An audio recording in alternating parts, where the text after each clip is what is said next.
Seja você um nadador de piscina ou de maratonas aquáticas, ou simplesmente um amante de natação, você está no lugar certo. eu sou a Beatriz Nantes. Eu sou o Danilo Carvalho.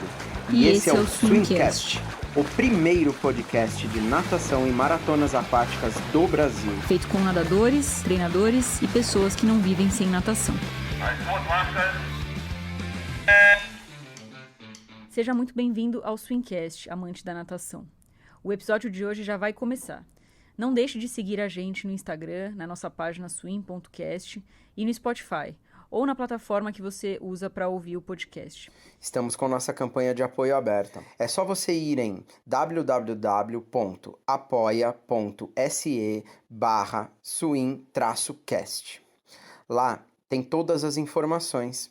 Se você tem alguma crítica, sugestão ou comentário, adoraremos escutar você. Esperamos que curtam mais esse episódio. Olá, ouvintes da Swimcast. Hoje a gente está super feliz de receber aqui a presença de um nadador aí de grande destaque do Brasil na década de 90, um nadador olímpico com 3 participações também em Jogos Pan-Americanos, medalha em Pan, medalha também em Mundial de Piscina Curta. Estou falando do Cassiano Leal. Cassiano, super obrigada por topar conversar com a gente aqui. É um prazer, Bia, Danilo. É sempre bom falar de natação. A sua história aí na natação é bem longa, né? Tem bastante coisa legal que a gente pesquisou aqui. Queria começar do começo mesmo. Como que você chegou à natação, ao esporte ali quando você era novo? Eu sei que você é de Piracicaba, mas se mudou cedo para Porto Alegre, né? Como é que foi isso? Na verdade, eu morei 3 anos em Porto Alegre, depois 1 ano em Londres, porque meu pai foi chamado para trabalhar lá e trazer a C&A para o Brasil. Então ele ficou 1 ano lá, ficamos juntos, né? E voltamos para São Paulo. Em São Paulo ficamos 3 anos, aí meu pai saiu da C&A e foi para uma empresa do Rio Grande do Sul. E aí fomos para Porto Alegre durante 2 anos. Só que um pouco antes de ir para Porto Alegre, nas férias, ocorreu algo com um dos meus irmãos. A gente estava discutindo esses dias, eles nem lembravam qual deles tinha ocorrido esse problema de chegar no hotel, olhar a piscina, sair correndo, pular e não perceber que era funda. E aí ter que pular o salva-vidas para pegar. Coisa rápida, mas foi um susto, né? Eu lembro que não fui eu. E aí, em Porto Alegre, a gente morava numa casa, num bairro bem tranquilo, do lado do colégio, e tinha uma escolinha de natação, chamada Nadbem, com uma piscina de 20 metros, rasa, dava pé para mim, eu tinha 7 anos de idade. Então, meus pais nos colocaram para aprender a nadar. Ao mesmo tempo, eu sempre gostei muito de esporte, né? Sempre fui muita energia, né? Então, o meu colégio era 7h30, eu acordava antes das 6, sozinho, sem alarme, sem nada, ia para a cozinha ferver o leite. Eu deixava derrubar o leite 90% das vezes. Minha mãe ficava brava comigo, mas eu sempre gostei de acordar cedo, né? Preparava a mesa de café, ia para o colégio sozinho, com 7 anos, eram uns 3 quarteirões para cima. E no colégio eu fazia judô e fazia ginástica olímpica, né? Que é ginástica artística hoje em dia. Então, todo dia tinha atividade. Aprender a nadar, você chegou a competir já lá ou isso veio só quando você acabou vindo para São Paulo? Não, já competi lá. Foi o seguinte, a escola que eu nadava chamava Nadbem. O proprietário era o Alceu Vaz. E a filha dele, que treinava na academia, chamava Linai Vaz. E ela era recordista sul-americana de 100 200 costas absoluto no Brasil. Ela andava muito costas, né? Então ela me ensinou a dar costas e eles perceberam que eu tinha uma certa facilidade. Eu lembro muito no primeiro ano, aprendendo a nadar, que a gente ia subindo de nível, né? Eu e o meu irmão, que é 2 anos mais velho. Mas ele subia um pouco antes, tipo, uma avaliação antes, tipo, 1 mês antes ele subia. Então eu ficava para trás. Eu me esforçava, passava de nível, alcançava ele e alguns amigos da rua, né? E tinha o pessoal que morava perto ali que a gente conhecia. A gente começou a competir. Mirim, lá no Rio Grande do Sul.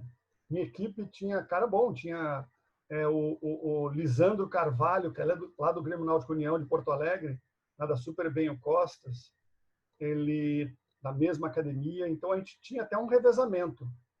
E começamos a competir, como mirim. E aí eu comecei a me destacar. Já ganhava 50 costas, ganhava 50 borboleta, 50 creu eu disputava e o peito sempre foi meu pior estilo. Pô, que legal. E até vou perguntar de uma curiosidade, porque você acabou de me falar que já no Mirim ali você já estava se destacando e indo bem, mesmo sendo do dia 31 de dezembro, que nas categorias de Pois base é, isso normalmente é uma desvantagem absurda, né? Em isso. comparação com quem nasce no começo do ano. Depois até muda, mas então você conseguiu ali se destacar mesmo com essa teórica desvantagem aí de ser É que, de 31 de dezembro? é que nessa época, Danilo, não tinha essa lei. Você passava de categoria quando você fazia aniversário. Ou seja, essa pessoa fazia aniversário em novembro, ela perdia o brasileiro de dezembro. Então, eu era a melhor data naquela época, Caramba! porque eu sempre peguei o brasileiro do final do ano, né? Aí eu acho que foi no infantil aqui em São, eu já estava em São Paulo que começou isso, que mudaram essa data, aí eu fiquei. Aí tinha amigo que fazia dia Luiz Soares, ele é lá de Belém do Pará, nadava pelo Pinheiros, morava nos Estados Unidos. Ele fazia 2 de janeiro e era a mesma categoria que eu. Depois que começou Caramba! isso. Nossa, e eu nem sabia disso. Você acabou de dar um dado histórico de como eram as categorias. Pois é, porque o meu irmão fazia aniversário em setembro, então ele sempre perdia o Paulista e Brasileiro. Por isso que eu lembro disso. E você sempre gostou de treinar, desde pequeno? Eu sempre gostei de fazer muito esporte, Bia. Eu fazia, como eu falei, né, além da natação, que eram todos os dias, segunda a sexta, eu fazia judô, acho que é segunda, quarta e sexta, e ginástica olímpica de terça e quinta. Aí eu não gostava muito de judô. Judô eu gostava do aquecimento, de pular, dos saltados, rolamentos, mas de luta eu não gostava muito. E não me dava muito bem também, porque eu era muito pequeno. Eu demorei para crescer, né? Já a ginástica olímpica eu me dava muito bem, fazia já barra, parada de mão, mortal, já sabia fazer bastante coisa. Tanto que quando eu cheguei em São Paulo, eu já tinha convite para ginástica olímpica ou natação. Eu fui recomendado pela Federação de Ginástica Olímpica. Eu não lembro de competir em ginástica olímpica lá em Porto Alegre, mas eu lembro que eu fui convidado para ir treinar no Sojipa, que é um dos melhores clubes lá competitivos também de Porto Alegre na ginástica olímpica. E aí, como meu irmão fazia natação em São Paulo, a gente pegava ônibus para ir para o clube, então não ia bater os horários. Então acabamos, acho que minha mãe falou, ó, fica na natação que não tem como sair sozinho. Então acabei optando pela natação e até eu fui indicado, né, pelo Mauri Fonseca, que foi técnico muito tempo do Grêmio Náutico União. Ele tem uma escola de natação super famosa, tradicional em Porto Alegre. E foi ele que entrou em contato com os técnicos do Pinheiros para avisar que eu estava indo para São Paulo para não perder essa família, né? Que meu irmão também nadava bem. Então eu cheguei em São Paulo com 9 anos em 81. Eu entrei no Pinheiros já como o melhor nadador de costas da equipe, infantil A. O técnico era o César Lourenço, mineiro. E o César Lourenço ele era campeão sul-americano de costas. Então eu peguei a Linai em Porto Alegre de costas e peguei o mineiro em São Paulo de costas. Então eu andava costas, então eu sempre me dei muito bem com os meus técnicos, né? Então o mineiro era um cara que tirava da piscina, corrigia no banco fora da piscina, ele fazia brincadeira de nadar com um copo na testa, com um sabonete molhado na testa para não deixar cair dentro da água. Então técnica de costas era com ele mesmo. Então eu aprendi muito bem o costas e depois de 2 anos de infantil A, na hora que eu ia sair dele, o técnico do infantil B saiu, que era o Adolfo De Luca, e o mineiro subiu para o infantil B. Então eu acabei ficando 4 anos com o mineiro. Engraçado que a gente vê ali você falando, nadando com um copinho na testa. Essa do sabonete eu não conhecia, vou confessar. O copinho é Sabonete até, molhado, cara. caraca, puta sacanagem, né? Não, mas ele fazia, aí que tá, ele fazia. Ele entrava na água, fazia, a gente tinha que imitar. Caramba, o cara mostrava como era, muito legal, né? Pois é.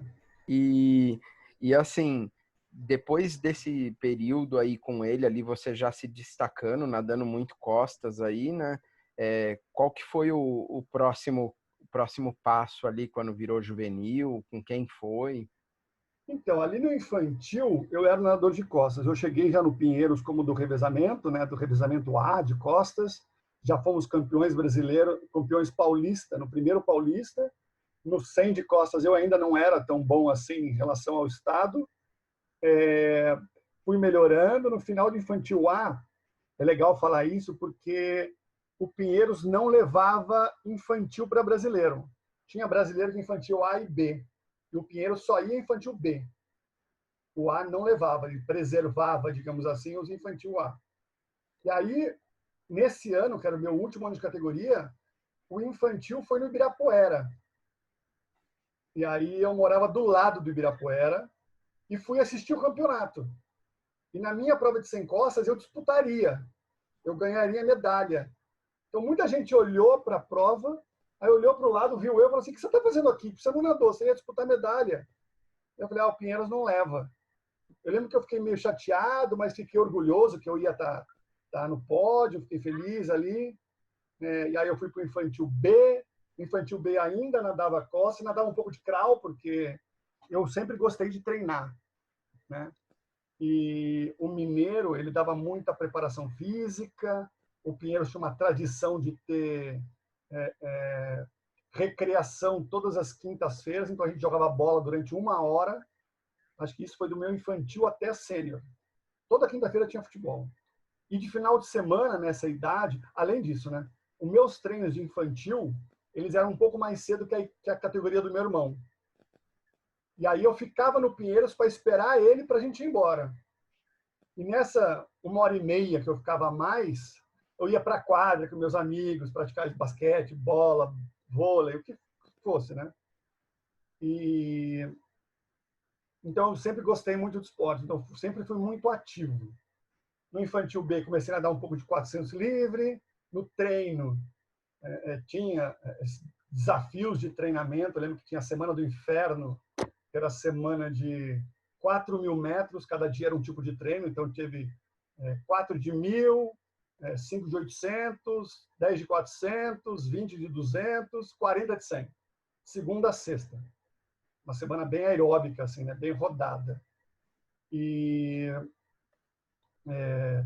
lembro também que tinha no infantil, para todas as categorias, mas eu lembro no infantil, que tinha a competição da fruta, era 1 de 400 livre. E quem ganhasse ganhava uma melancia. E eu ganhei a minha categoria. Era só competição interna, né? Aí eu lá, pequenininho, infantil A, carregando uma melancia gigante. Eu tenho essa foto até hoje. Foi muito legal. Foi bem bacana. Meu irmão ganhou um melão na categoria dele. E aí, como eu estava em 81, 82 infantil A, 83, 84 infantil B, e foi quando construiu a piscina poliesportiva do Pinheiros, aquele prédio com a piscina coberta. Até então era a piscina de fora, que é 5 graus de madrugada, que é de vez em quando piscina fria. A gente chegava para treinar de madrugada infantil, eu já treinava de madrugada, para você ter uma ideia. 1 ou 2 vezes por semana, meu irmão era até mais. Mas chegar no clube, ter que puxar a lona. Eu lembro que tinha o aquecimento era diesel e o cano corria rente ao chão, até a casa de máquinas.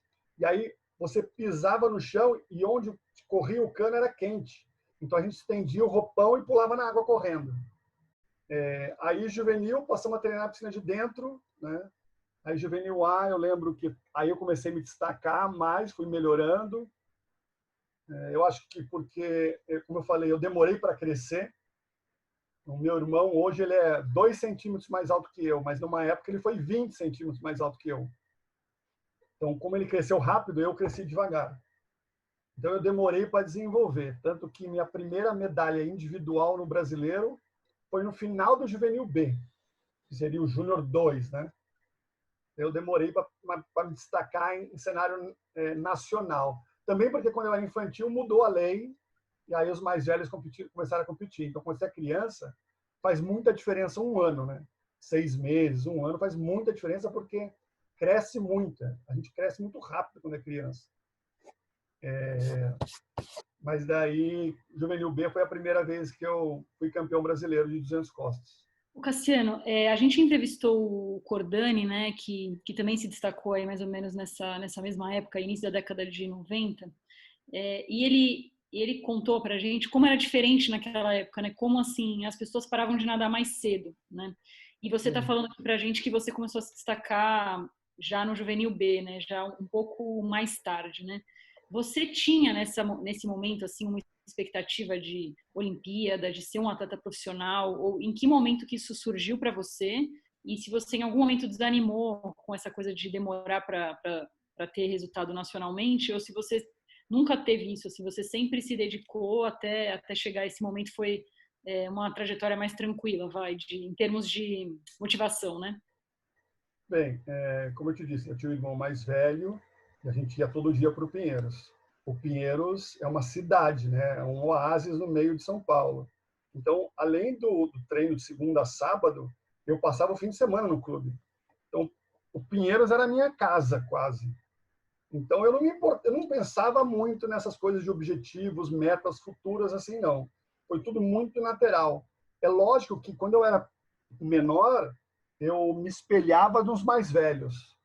O técnico da equipe principal, dos mais velhos, era o William Urize de Lima.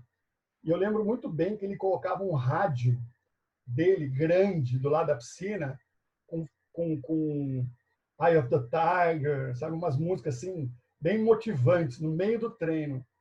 E eu achava aquilo o máximo, porque os caras nadavam muito, eram gigantes, né? Porque eu era pequenininho, e naquela vibração. E o William sempre foi um cara muito vibrante, então eu achava muito legal aquilo lá. Mas eu acho que o momento do estalo, né? Lógico que teve alguns momentos, tipo, primeiro contato assim, Olimpíada, foi em 80, mas eu só lembro da história do ursinho, que eu achei muito legal, aquele ursinho chorando no final.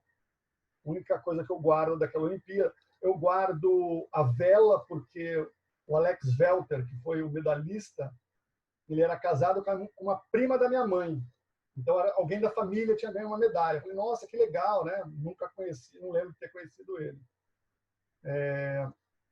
84, o Pradinho, e o Pradinho era de Hebraica, clube do lado, né? E aí tinha os torneios pernambucanas, principalmente no Ibirapuera, que o Pradinho era o atleta, né? Que sempre estava participando. E o meu irmão mais novo, ele era muito novo para começar na natação no Pinheiros, então ele começou a nadar ali no Ibirapuera com a irmã do Ricardo Prado, com a Denise Prado. Então já lembrava também isso, né? Alguns contatos. Aí, como eu fui crescendo meio que naturalmente aos poucos, eu não era tão, não tinha essa busca assim por uma Olimpíada, porque eu nunca tinha pego nem seleção, né? Eu nunca peguei seleção de categoria. Minha primeira seleção foi em 91, eu já tinha 19 anos, era o primeiro ano de adulto, que foi o Pan-Americano de Cuba. E aí que mudou a minha cabeça. E quando você está no clube, por mais que seja uma equipe super forte, um clube grande, é muita gente.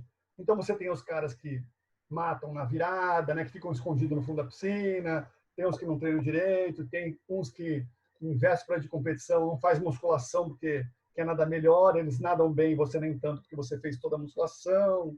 Tem uns que têm férias e você não tem porque pegou alguma competição diferente, faltavam, né? Então sempre tinha o pessoal que aproveitava naquela época, né? Desde aquela época já tinha Guarujá nas férias, Campos do Jordão no inverno.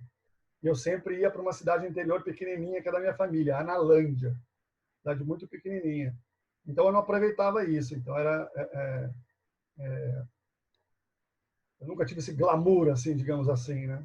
E aí em 91, quando eu peguei a seleção, na seleção eu encontrei só cara que queria muito, né?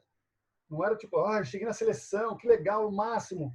Quando eu cheguei lá e vi que os caras comiam a água, eu falei, nossa, olha isso, os caras são pessoas parecidas comigo, né?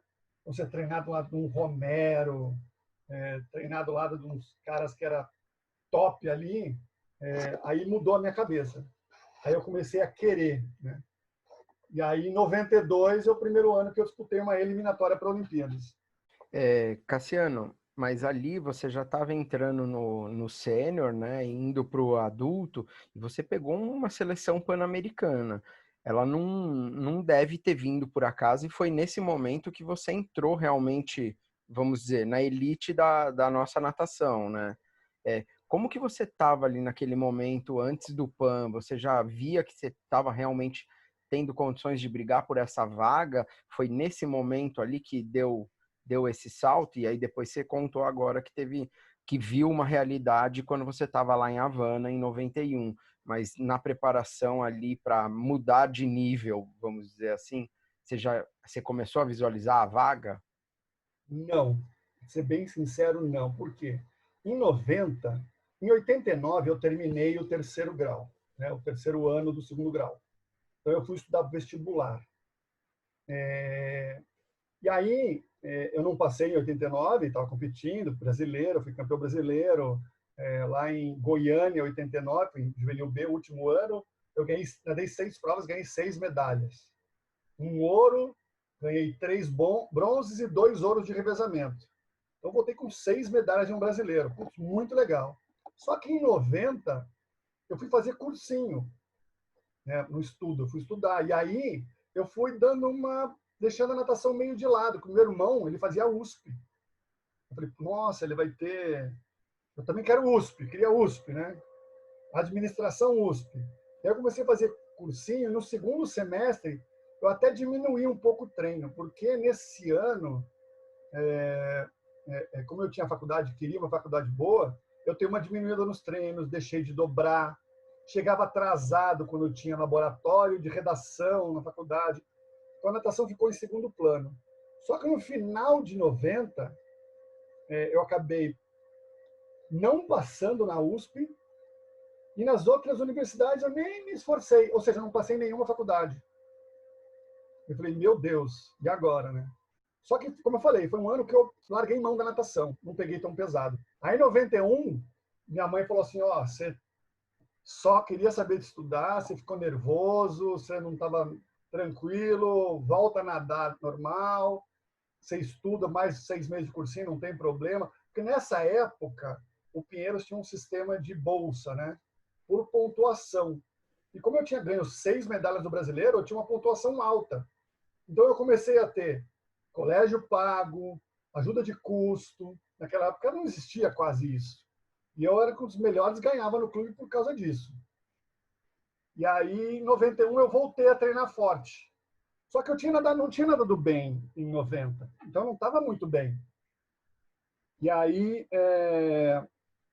comecei a treinar forte. Aí, eu comecei a fazia cursinho. Só que o cursinho era mais fraco do que eu tinha feito no anterior e eu já sabia muito, então eu estava meio que sozinho. E nisso, às vezes, eu não precisava mais dobrar. Eu ia treinar de manhã, não precisava acordar de madrugada. Treinava de manhã, voltava para cá, estudava, almoçava, estudava, ia para o treino da tarde, voltava, estudava. Eu era muito organizado com essa questão, né? E aí, no meio do ano, eu acabei passando na faculdade. Então, eu dei uma relaxada que eu passei na faculdade. E aí, eu fui para o brasileiro, para o troféu, para o Finkel do meio do ano, né? Que foi em Longa, que era eliminatória. Mas eu não estava pensando nessa eliminatória, porque eu nunca fiquei entre os melhores ainda, porque eu estava acabando de chegar no adulto. Só que eu melhorei, acho que 2 segundos nos 200 livre. E foi de 15º para 4º. E aí eu falei, eu peguei revezamento 4 por 200. Tanto que eu era o único da lista que eu não estava na pré-lista da CBDA. Eles falaram, meu Deus, Cassiano, você não tem nada na CBDA. Você precisa arranjar para amanhã todos os seus documentos. Então eu fui na Receita Federal, na Polícia Federal tirar passaporte, eu não tinha nada, né? Então, de uma hora para outra, eu tive que providenciar tudo. Então, foi meio de susto esse Pan-Americano. Aí, chegando no Pan-Americano, ganhamos uma medalha de prata. Perdemos só para os Estados Unidos. E aí foi muito legal. Aí mudou, como eu falei, né? Mudou a minha mente, mudou a minha... Aí eu comecei a enxergar, 4 por 200. E quando, acho que foi em 89, o Alberto Clar foi para o Pinheiros. E no começo dos treinos, eu fui apresentado para ele como nadador de costas do Pinheiros. E aí, passou alguns meses, eu falei, Cassiano, você precisa investir mais nos 200, 400 livres, você treina muito bem. E aí eu comecei a investir mais nisso. Então, eu parei de dar atenção ao costas, tanta atenção no costas, para treinar mais para o 200 e 400.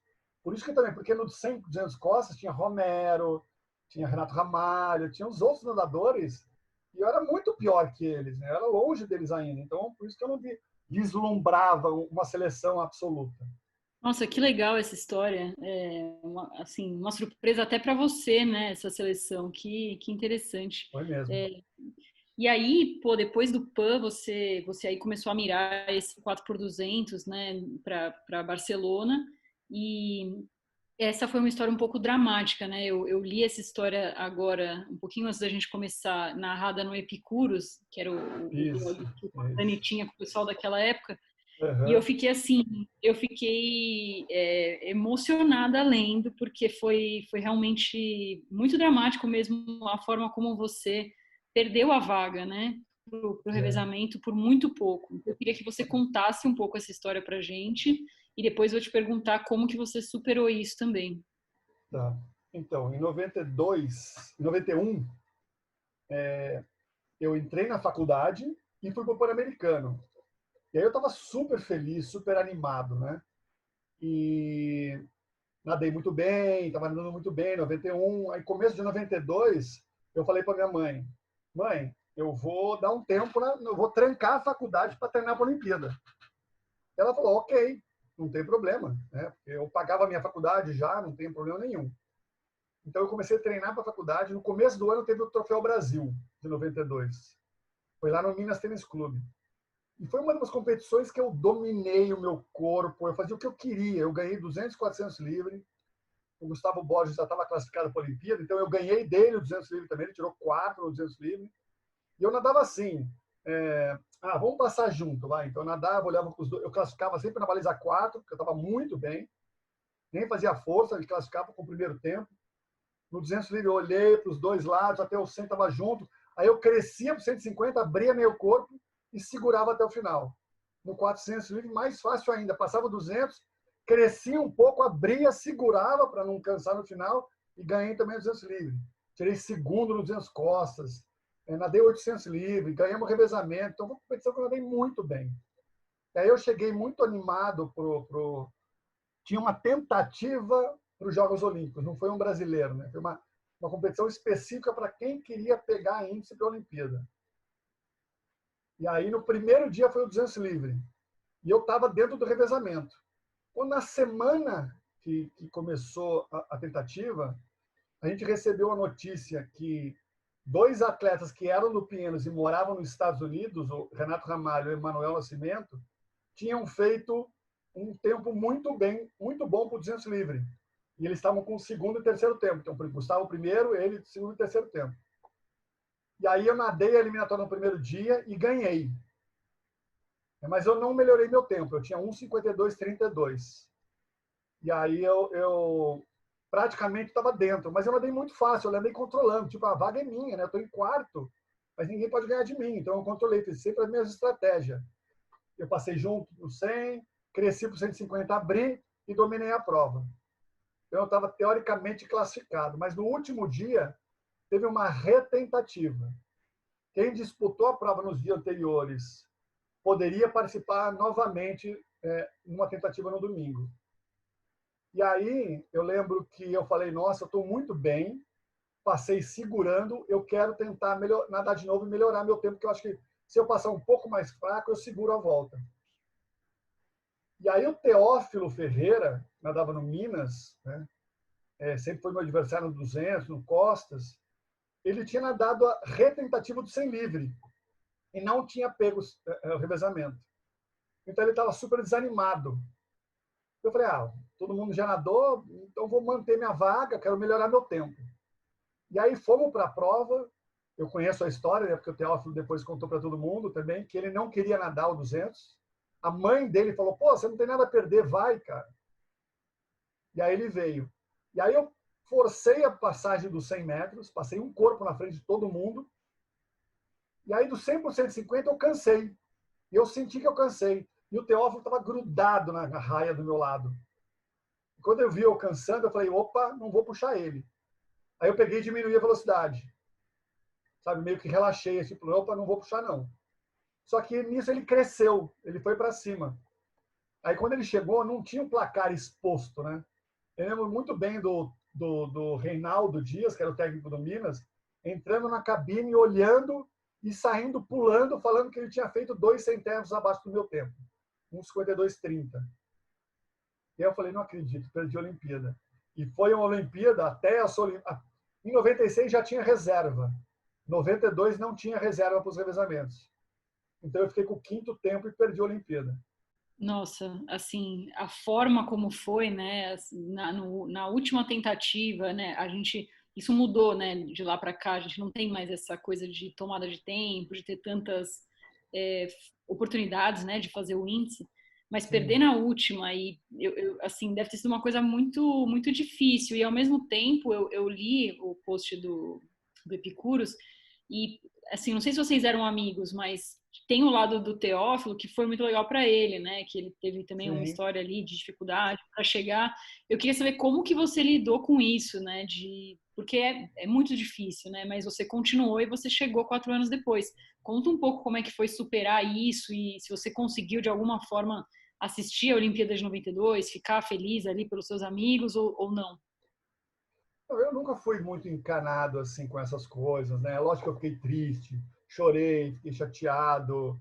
No dia seguinte, chegar na piscina e olhar e tipo, vamos treinar que daqui 2 semanas tem brasileiro de inverno. Falei, pô, eu não tive vontade de treinar de jeito nenhum no primeiro dia. Eu chorei, meu técnico chorou, alguns amigos choraram, né? O pessoal estava triste mesmo. Quanto ao Teófilo, eu nunca deixei de ser amigo dele. Quando eu ia, o Pinheiro sempre foi clube irmão, né, do Minas, né? Tanto que o associado do Pinheiros pode entrar no Minas e o associado do Minas pode entrar no Pinheiros. E quando eu ia para o Pinheiros, já para Minas, em competições que a gente fazia amistoso lá em Belo Horizonte, eu já ficar hospedado na casa do Teófilo, inclusive, né? Então conhecia a família e tudo, né? Tanto que a própria mãe fala que ficou chateado por mim, né? Então não tive problema com isso. Só que nesse ano eu tive a sorte também que quem não foi para as Olimpíadas acabou ganhando uma viagem, os 10 melhores índice técnico. Então foi eu, Xuxa, alguns atletas, fomos para a Europa. Teve uma competição, o Sete Colli, que hoje é tão famoso para os brasileiros, a gente foi participar do Sete Colli. E depois uma competição na Ilha da Madeira, em Portugal. Então ali foi seleção, foi muito legal, passagem gostosa, uma viagem gostosa, bem descontraída. No brasileiro que teve antes, logo depois da tentativa, eu ganhei 400, perdi o 200 livros para o Teófilo e para o Gustavo. Então, não, realmente, o Teófilo está melhor. Eu meio que segurei a onda, né? Não fiquei tão triste assim. Foi lá em Londrina, eu lembro muito bem também. Mas nadei bem a competição e depois teve essa viagem internacional que foi tipo um consolação, né? E lá o Xuxa fez o índice para a Olimpíada, mas não valia mais, já tinha passado a inscrição. Mas foi uma viagem super gostosa, um pessoal bem bacana da seleção que não ia para a Olimpíada. E Olimpíada, assisti tudo, né? Foi uma Olimpíada que teve o Dream Team dos Estados Unidos. Sentido não ter ido, mas eu assisti tudo. Eu sou um cara vibrado em esporte, eu assisto, eu acordo de madrugada para ver esporte, final da NBA, final de americano, assisto Fórmula 1 de madrugada, assisto vôlei, assisto basquete. Só não gosto de MMA. O resto eu assisto tudo. Tênis, eu adoro assistir tênis. Meu sonho é assistir final do Grand Slam. Então, eu sou vibrado em esporte e não deixei de assistir a Olimpíada de jeito nenhum. E aí, veio de novo. Eu não lembro de pensar em, nossa, mais 4 anos, porque eu era jovem, eu tinha acabado de entrar na seleção.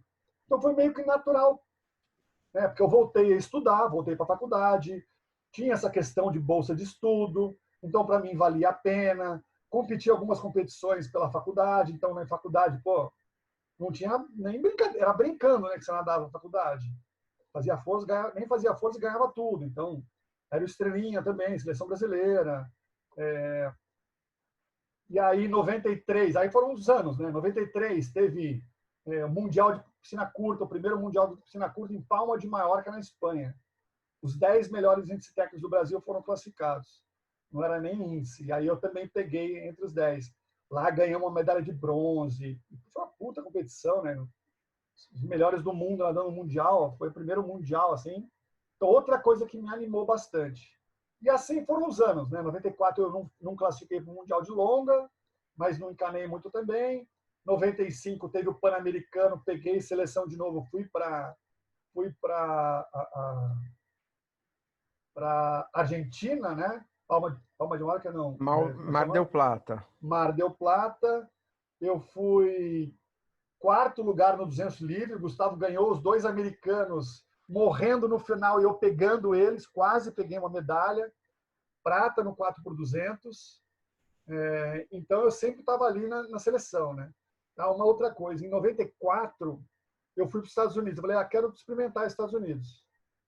E aí tinha um nadador brasileiro, Maurício Cunha, que era do Rio, que foi para essa seleção em 93, em Palma de Mallorca, ele treinava nos Estados Unidos. E ele me falou, Cassiano, tem lá na Universidade da Flórida, tem o time lá. Então você pode ir antes do começo do ano, aprender inglês, estudar inglês, passar na faculdade e tentar ficar lá. E foi isso que eu fiz em 94. Fui para os Estados Unidos, treinava no time, no meu time lá, que era paralelo à Universidade da Flórida, Gators, né? Era na mesma piscina de treinamento. E tinha a Alison Wagner, que era recordista mundial de 200 medley. Ela tinha 16 anos.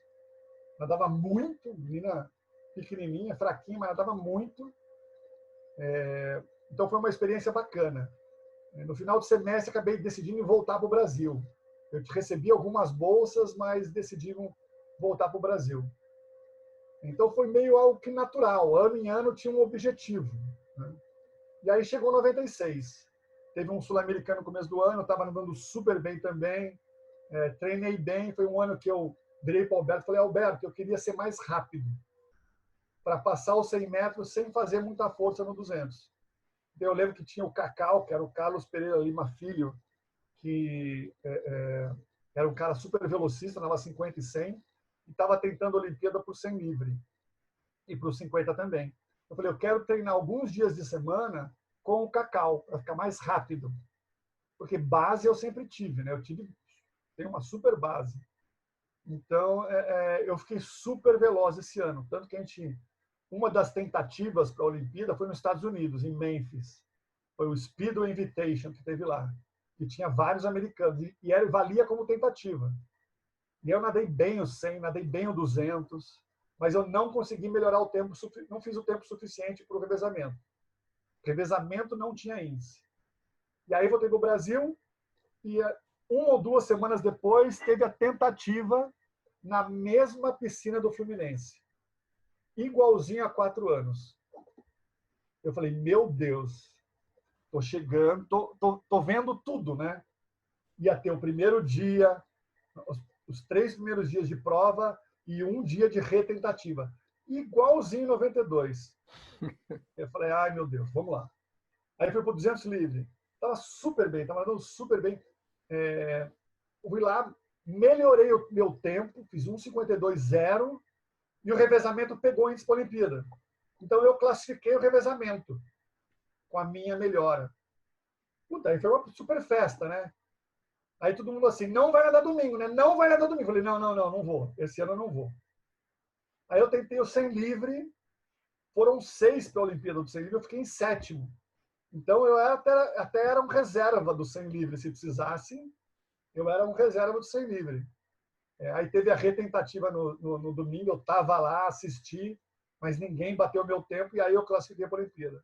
Então, na mesma piscina, na mesma situação, eu classifiquei para a Olimpíada de Atlanta 96. Caraca, que bem louco. A gente vai dar uma aprofundada aí, mas só para eu pontuar, para a gente registrar, nesse período, desde o PAN de 91, você estava treinando sempre com o Alberto ou você treinou com outros treinadores? Quem foram os treinadores nesses nesses anos aí até os Jogos Olímpicos de Sempre 96? Alberto Claro. Sempre Alberto Claro. O Alberto entrou no Pinheiros em 89, o final de 88, e até 98, quando eu fiquei no Pinheiros, foi 10 anos com o Alberto. Tirando a sua ida lá para os Estados Unidos naquele período curto Exatamente. ali. Ele foi contra até, mas entendeu que eu queria ter uma opção, né? Então, experimentar, morar sozinho, essas coisas. Você estava realmente nadando bem, se sentindo bem preparado fisicamente, dominando ali os aspectos físicos, técnicos, até emocionais também. Como que tava, como que foi esse contexto para 96 mesmo? Eu nunca fui um cara de ficar nervoso para as provas, eu sempre fiquei ansioso, né? Porque eu treinava sempre muito forte. Na época, sempre teve aquela preparação tradicional, né? Como é que chama? Periodização tradicional, não existia periodização em blocos. Então a gente treinava para uma competição no final do semestre. Cada semestre era uma periodização. Então eu sempre estava pesado durante a temporada, porque na sexta-feira antes da competição eu fazia musculação. Eu não queria, eu passava por cima de todas as competições e logicamente travava, não estava tão bem. Então quando eu chegava na competição, eu tinha meu ritual de um dia antes raspar, e quando eu caía na água, a primeira queda na água, eu fazia um streamline muito esticadinho, furando a água, e eu deslizava até os 15 metros em um segundo, assim. Eu falei, tô bem. Era sempre assim, né? Como você tinha a sensibilidade de raspar, eu me sentia bem e falava, tô bem, vou nadar bem. Então eu estava realmente estava dominando meu nado, estava muito bem, bem confiante. Tinha nadado lá nos Estados Unidos muito bem, nadei 200 livre, tirei terceiro. Também foi uma competição antes das eliminatórias americanas, então eu peguei os bam dos Estados Unidos, ganhei de um, perdi de outro, mas ganhei dos caras. Então eu estava super animado. Então meu ânimo estava lá em cima. E aí quando você pega a Olimpíada, nossa, aí você flutua, né? E muda muita coisa, porque a atenção em você muda. Em 92, eu era o coitadinho, né? Putz, é pena, é dó, putz, ninguém falar comigo direito. Em 96, não. No semana seguinte, eram 4 entrevistas para 4 televisões diferentes. Eu cheguei na faculdade, classificado para a Olimpíada.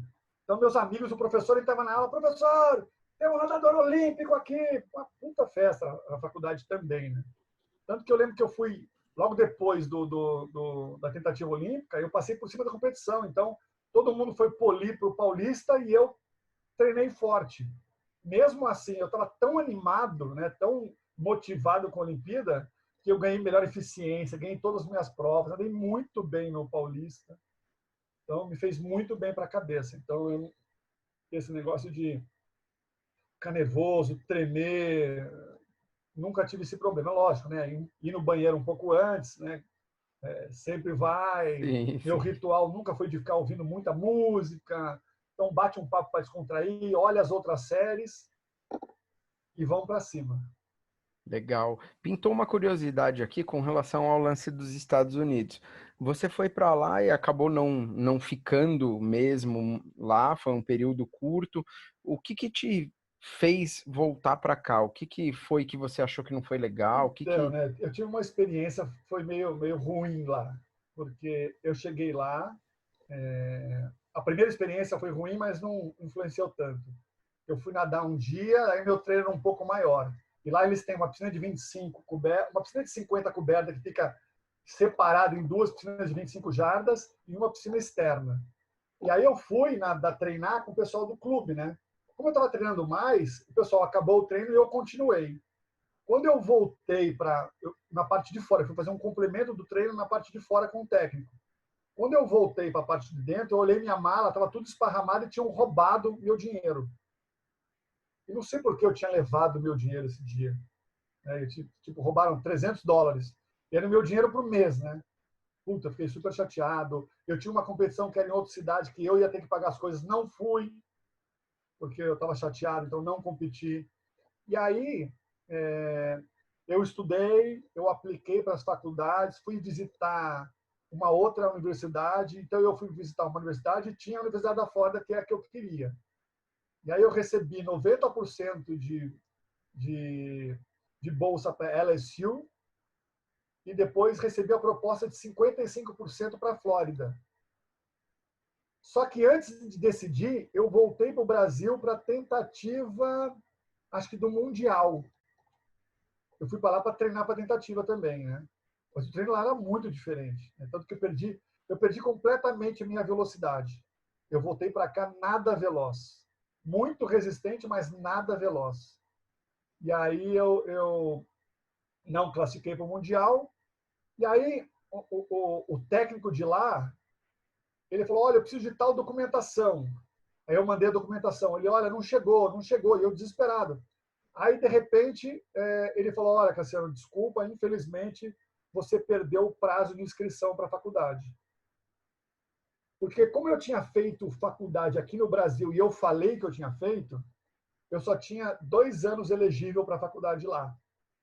E aí eu fiquei sabendo depois, por alguns amigos, que o técnico ele tinha feito isso com outros 2 nadadores. Então, ele tinha pego 3 nadadores e tinha escolhido depois. Ah, o Cassiano só 2 anos, então não. Então, ele segurou até o último momento para eu não assinar com nenhuma faculdade e eu acabei perdendo o prazo de inscrição em outra faculdade. Por exemplo, eu não ia conseguir, né? Naquela outra universidade que eu tive 90%, eu não conseguia, não tinha mais tempo de me inscrever. E aí eu perdi a oportunidade de estudar na faculdade lá, mas eu acho que foi até melhor eu voltar para casa, enfim, acabou dando certo no Brasil mesmo. Ah, entendi. Caramba, que coisa, né? Pois é. Você acabou mencionando os treinos, né? Que você voltou sem tanta velocidade, me bateu essa curiosidade. Se você pode contar mais ou menos como que eram os seus treinos aqui nesse seu auge, né? Então, questão de volume, alguma série que você, se você se recordar e compartilhar aqui com a gente. Eu lembro que o Alberto nunca repetia o semestre, né? Ele sempre tinha Os treinos não eram muito diferentes, mas sempre tinha alguma coisa diferente. Então, por exemplo, teve um treino que tudo era 75 crawl, 25 borboleta. A gente treinava muito borboleta, tinha 1.500 de borboleta por dia. Então foi um semestre que a gente ficou muito forte, né? Eu lembro que os máximos treinos assim eram 6.000 de madrugada, das 4h45 às 6h15, 1h30, 6.000, era um rodadão. E eu lembro que eu sempre tive essa coisa de querer nadar na frente, de puxar treino. Então eu forçava muito treino, eu sempre gostei de séries longas. Então eu tinha à tarde, era um treino de 9.000, quase 10.000. Então eu entrava 15.000 por dia. E aí eu sempre gostei dessas séries que dava 5.000, 6.000, uma série que dava isso. Então era 5 de 400, 8 de 100, 4 de 50, 2 vezes. E aí misturava perna, braço. E todos os nadadores, né, uma grande maioria, ou o cara é bom de braço ou o cara é bom de perna. Eu era bom de braço e de perna. Então eu acelerava no braço para ir todo mundo, alguns me acompanhavam e na perna ninguém me acompanhava. E aí eu forçava muito, abria, então eu sempre gostava de abrir. Então essa era a minha estratégia de treino, abrir dos outros. Sempre gostei disso. Séries assim, lembro que era uma época que tinha muito lactato, 5 de 200 de lactato na porrada.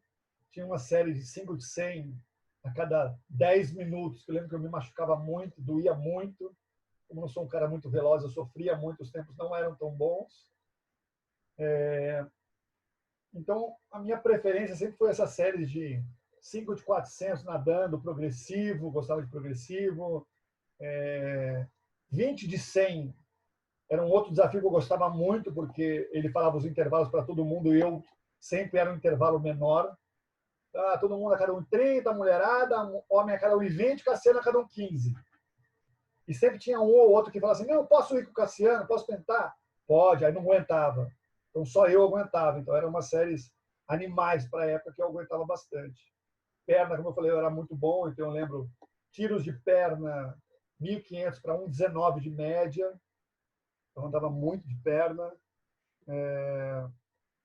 Enfim, era um ritmo de treino muito intenso.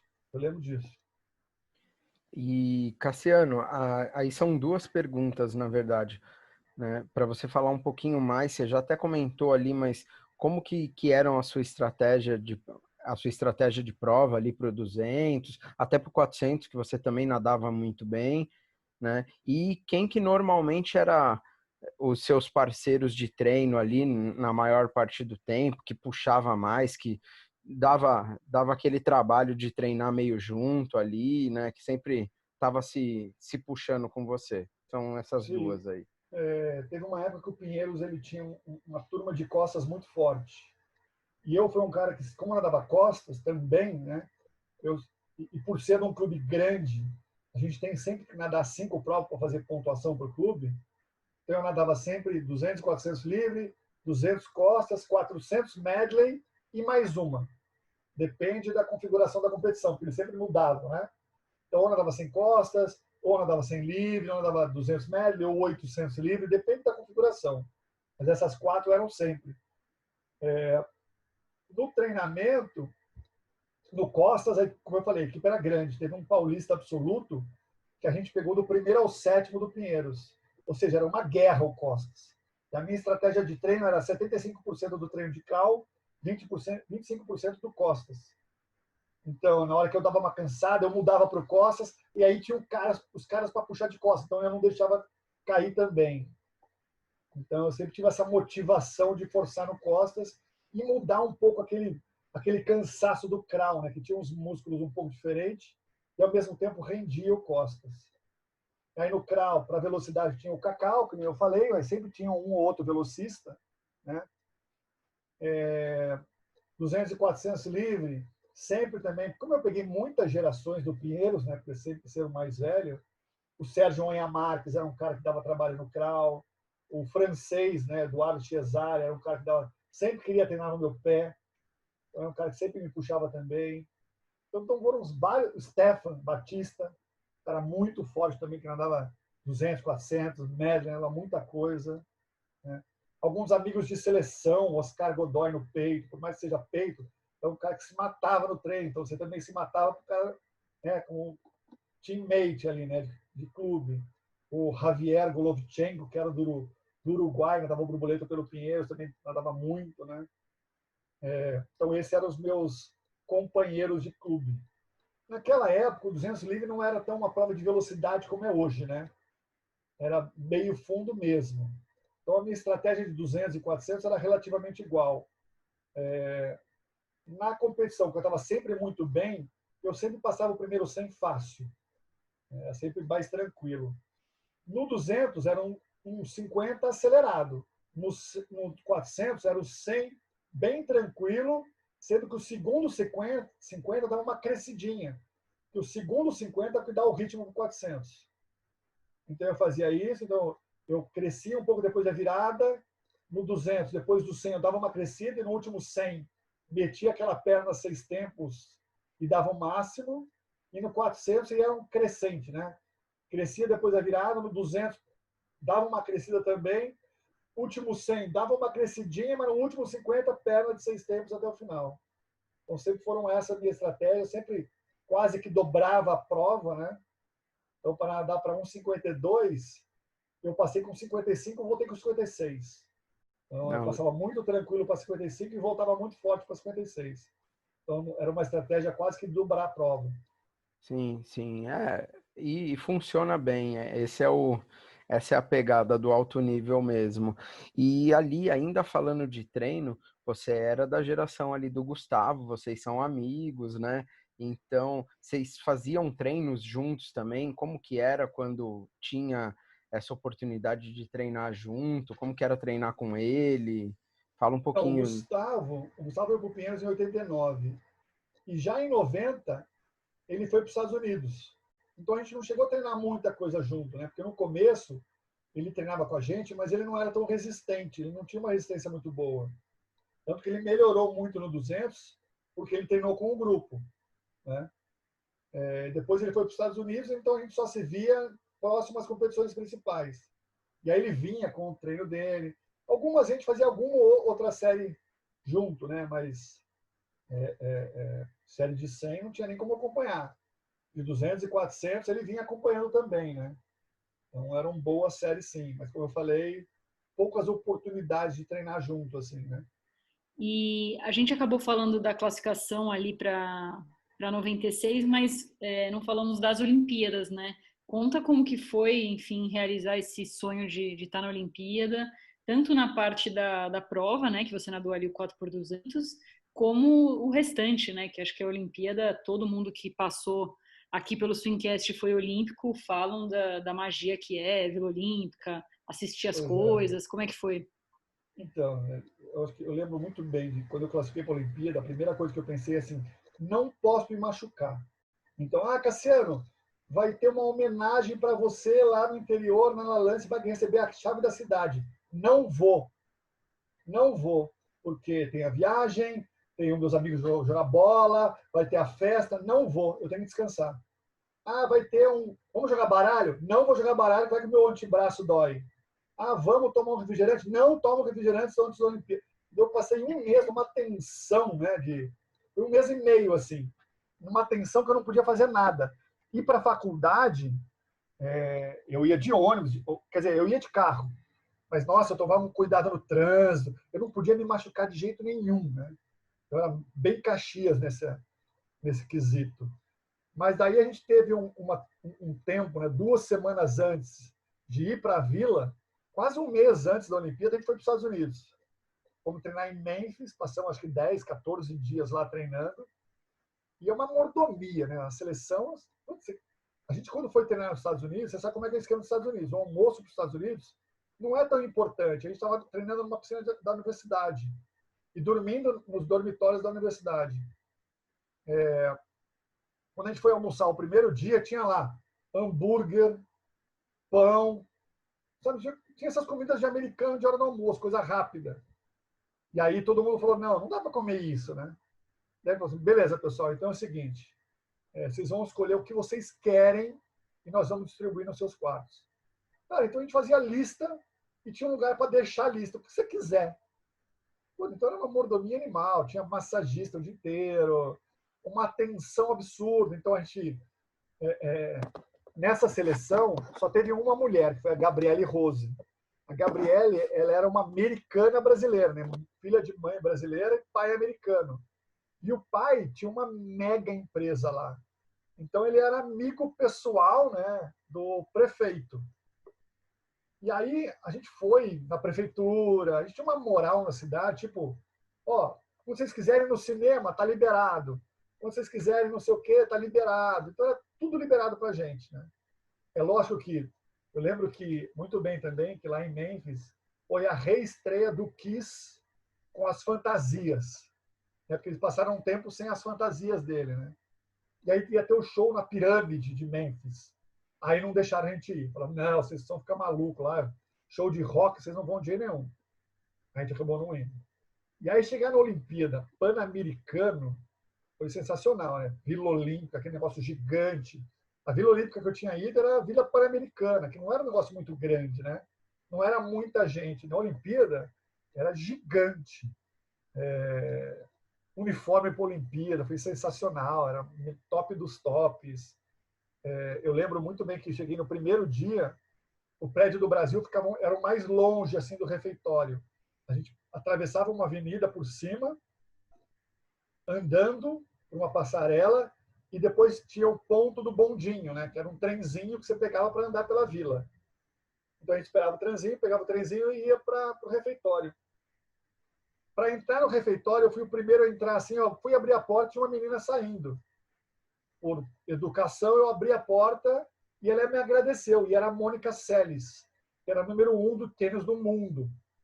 Então, meu primeiro impacto dentro da vila foi abrir a porta e receber um obrigado da melhor tenista do mundo.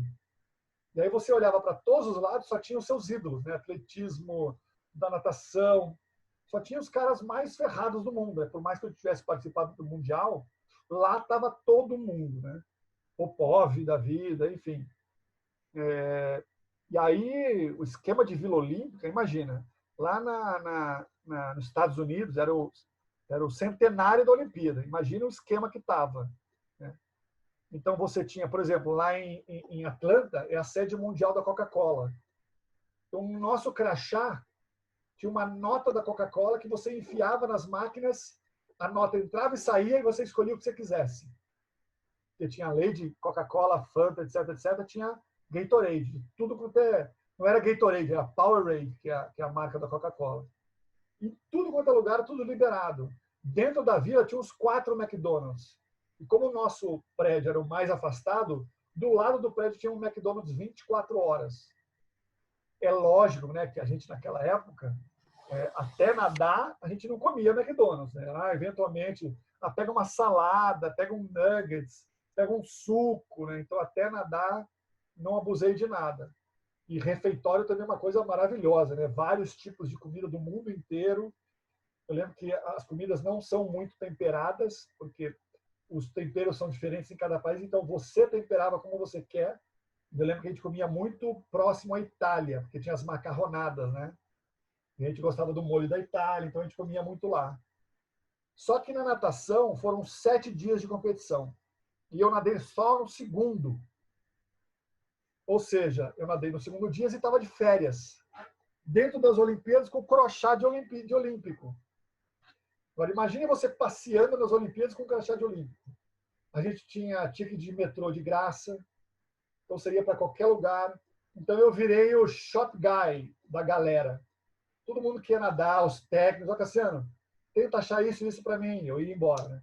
Então eu sempre assisti eliminatória e final, né? Porque, pô, eu tô na Olimpíada, eu quero assistir tudo. Então assistia, torcia para os brasileiros, ajudava os brasileiros em aquecimento na outra piscina, assistia as finais de dentro da piscina. Outra coisa muito legal, material de natação, puta vontade pra gente. A gente chegou na piscina lá, tinha material da Speedo. Eu vou pegar uma prancha. Não, não. O cara falou assim, essas pranchas são para vocês. E no final, levem para casa como lembrança. Cara, então a gente tinha tudo na Olimpíada pra gente, né? Na Olimpíada tinha salão de jogos gigante, tinha 2, 3 refeitórios, então cada dia eu ia experimentar um. Eu ia ter uma vida dentro da Olimpíada, até boate tinha, né? Só que a boate acaba às 10 da noite. A gente ia na boate, a gente, durante os dias tinha apresentação cultural, então a gente ia assistir depois do almoço, né, para viver aquela experiência. Tinha um centro de televisão para os atletas. Por exemplo, eu ia numa sala que parecia um cinema, era um mini cinema, e tinham 20 televisões, uma em cada esporte. Então, eu lembro que a gente ficava lá com várias pessoas de vários países e cada um torcendo para o seu esporte. Então, aqui na televisão, vôlei Brasil. Ganhou! Na outra, o cara do atletismo. E a mesma coisa dos outros países, torcendo. Então, era um negócio diferente, muito legal também. E na cidade, né, eu lembro que também, uma coisa muito legal que aconteceu, teve antes da Olimpíada em São Paulo, a apresentação do uniforme. E quando eu cheguei na apresentação, tinha essas porta-champanhe, champanheira gigante, que em vez de ter champanhe e gelo, tinha PIN do Brasil. E todo mundo que ganhava, ganhava um PIN quando entrava. Eu falei, nossa, PIN para trocar? Eu já tinha feito isso no Mundial, já tinha feito isso no Pan-Americano. Era muito legal trocar PIN, né? E aí, quando eu fiz a apresentação dos uniformes, tudo, eu falei, peraí, deixa eu ir lá no PIN. Quando eu cheguei lá, tinha umas menininhas distribuindo, eu falei assim, tudo bem, então eu vou para a Olimpíada, posso pegar mais alguns pins? Passei um charme na menina lá, ela me deu 250 pins para trocar na Olimpíada. Então, putz, depois que eu nadei, eu ficava passeando para a cidade, eu já chegava nos lugares, as pessoas já queriam tirar foto, pedir autógrafo, ainda tinha os caras fazendo a troca de pin. Existem os lugares de troca de pin, né? Porque tem cara que troca... Eu troquei pin da Olimpíada de 80, de 76 de Montreal. Eu tenho uns pins muito loucos. Então, eu tenho mais de 300 pins maravilhosos também, né? Então, essa coisa muito legal também que eu lembro da Olimpíada. Então, o momento olímpico foi um negócio muito legal, bem legal mesmo. E ali você viveu uns Jogos Olímpicos, você nadou ele, né? Como que foi a sua prova e como que foi ver os resultados do Brasil, que foi uma das melhores Olimpíadas da nossa história até hoje, né? Bem, o primeiro dia da Olimpíada teve o 200 livre, que o Gustavo foi prata. E o Gustavo classificou na raia 1, né? Então, não nadou tão bem na eliminatória, mas ele já tinha um histórico de Barcelona não ter nadado bem o 200 livre.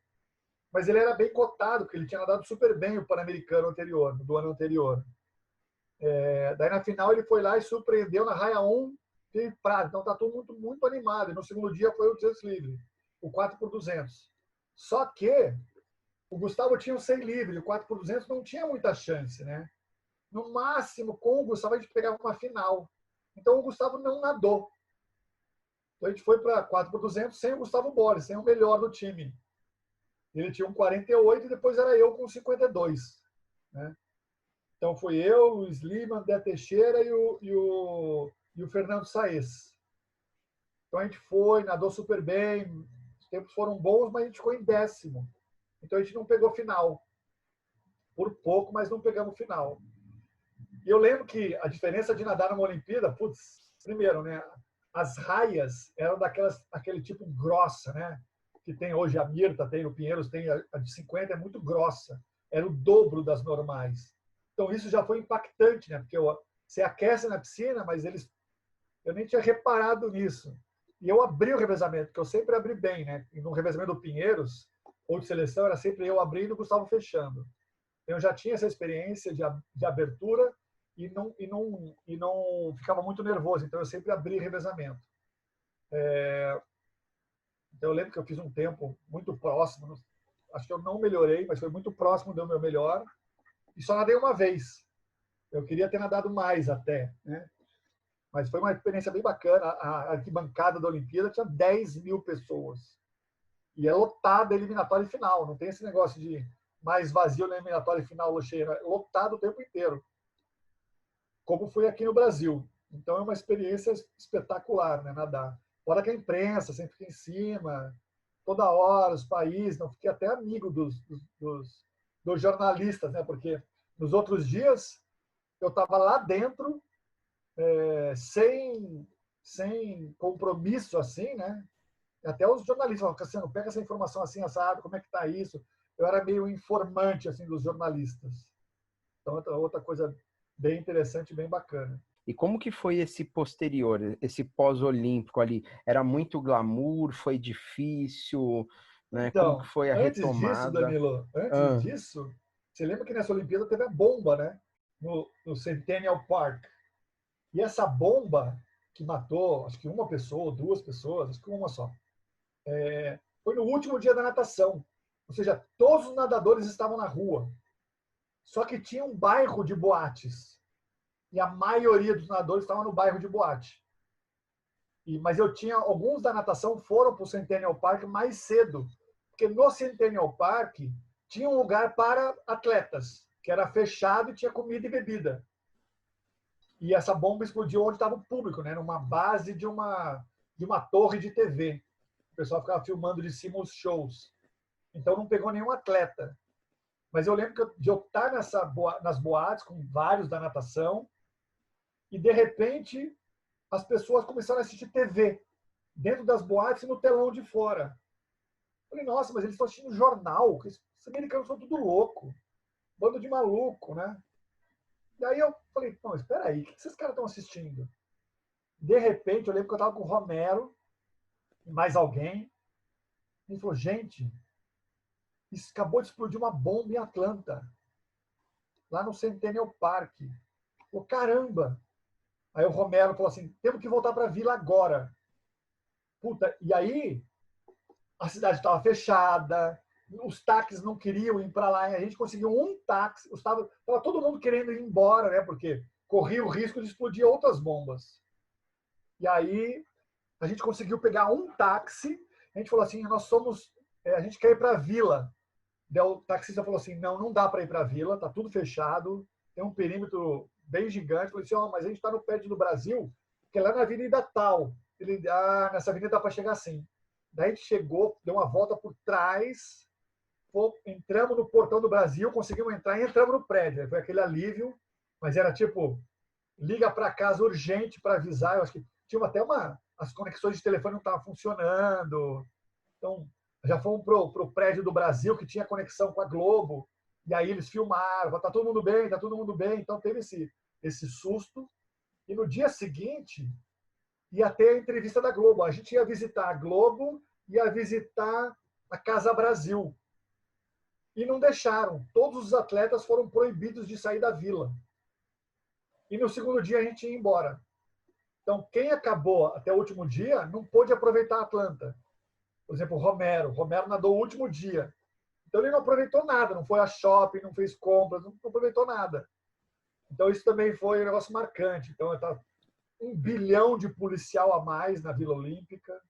Não podia sair. Então, a gente ficou 1 dia e meio preso dentro da vila. Caramba, eu não lembrava disso. Pois é. Explodiu a bomba, morreu gente. E aí a gente Nossa. voltou pro Brasil. O que foi, Bia?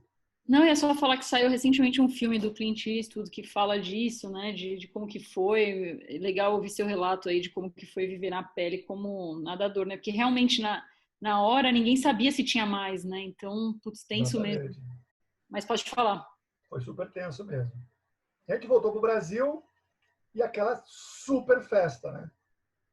A gente chegou no aeroporto, 1 bilhão de pessoas. Então a gente não podia sair, teve que esperar todo mundo, vou tirar a mala de todo mundo.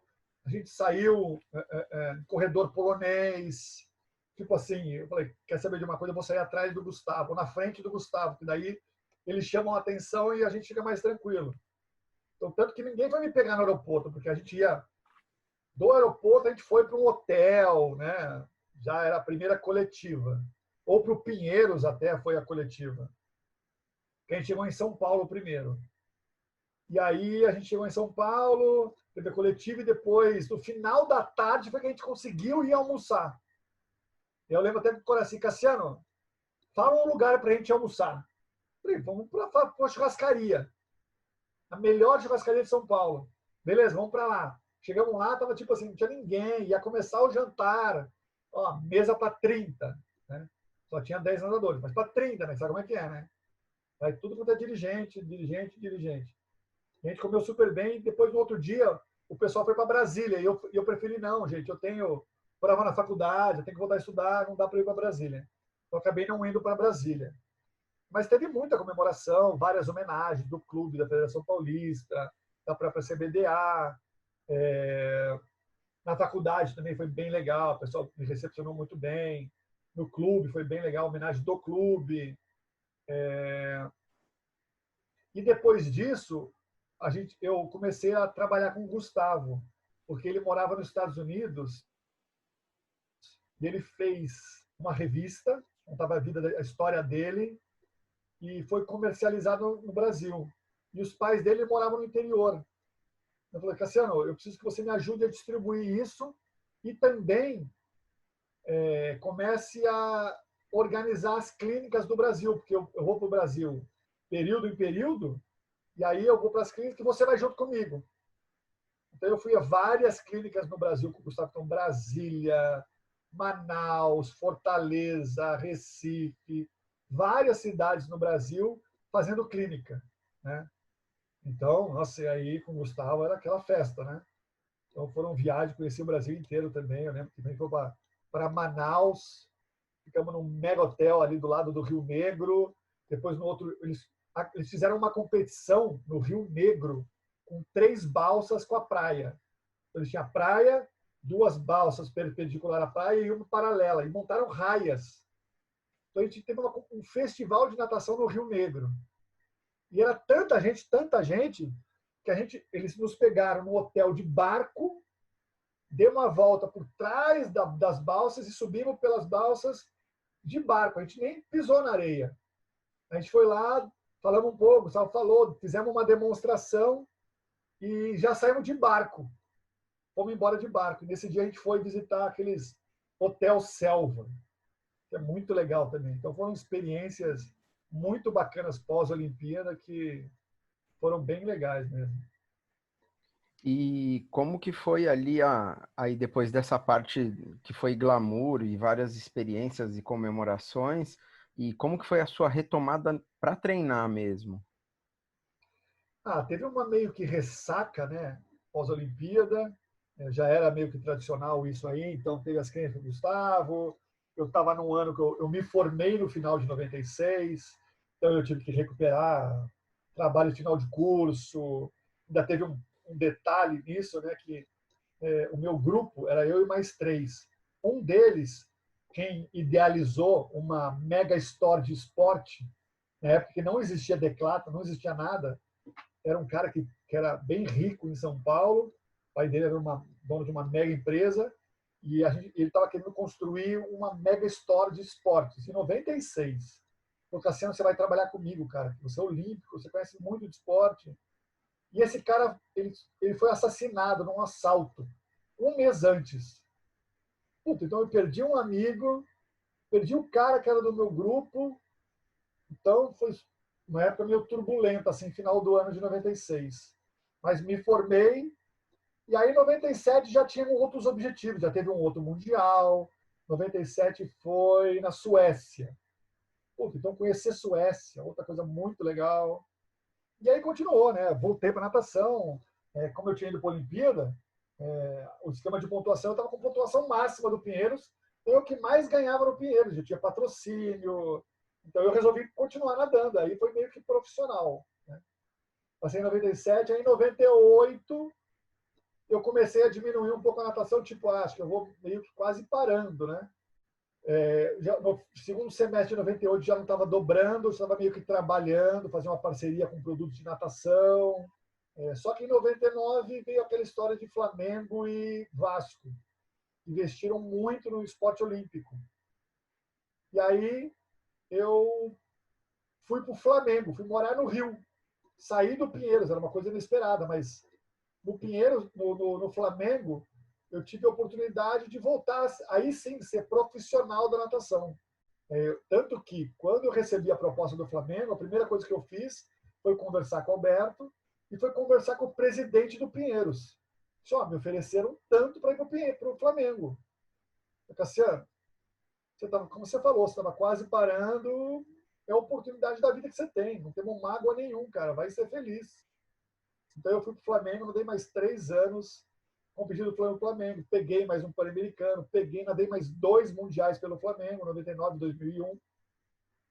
E aí no final de 2001, o corpo já não obedecia muito. Eu acho que naquela época, o Flamengo até tinha uma fisioterapia boa, mas por mais esforçados que os caras eram, né, eram bons, eu lembro muito bem que os caras eram muito bons, hoje eles são melhores ainda, eles não acompanhavam o treino. Naquela época, os treinadores não queriam saber de, você tem 30 anos, o problema é seu. Vai treinar junto com os moleques de 16, 18. Então, eu comecei a ter muito problema de coluna. Dor lombar, cervical. Aí eu tinha uma semana parado, uma semana voltando, treinava mais 2 semanas, aí me machucava de novo. Então, chegou no final do ano, não fui bem no brasileiro. E aí eu parei de nadar em 2001, final de 2001.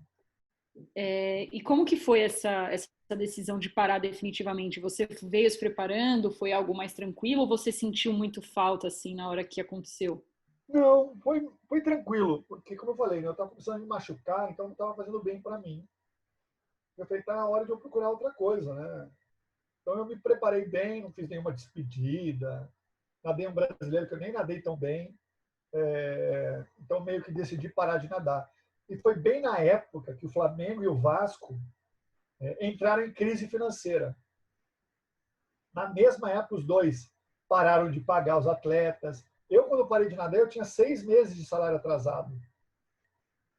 Mas eu aproveitei, eu fiz um MBA no Rio de Janeiro, com bolsa. Então, foi bem legal, foi uma parada bem ótima. Então, acho que não foi no momento certo também.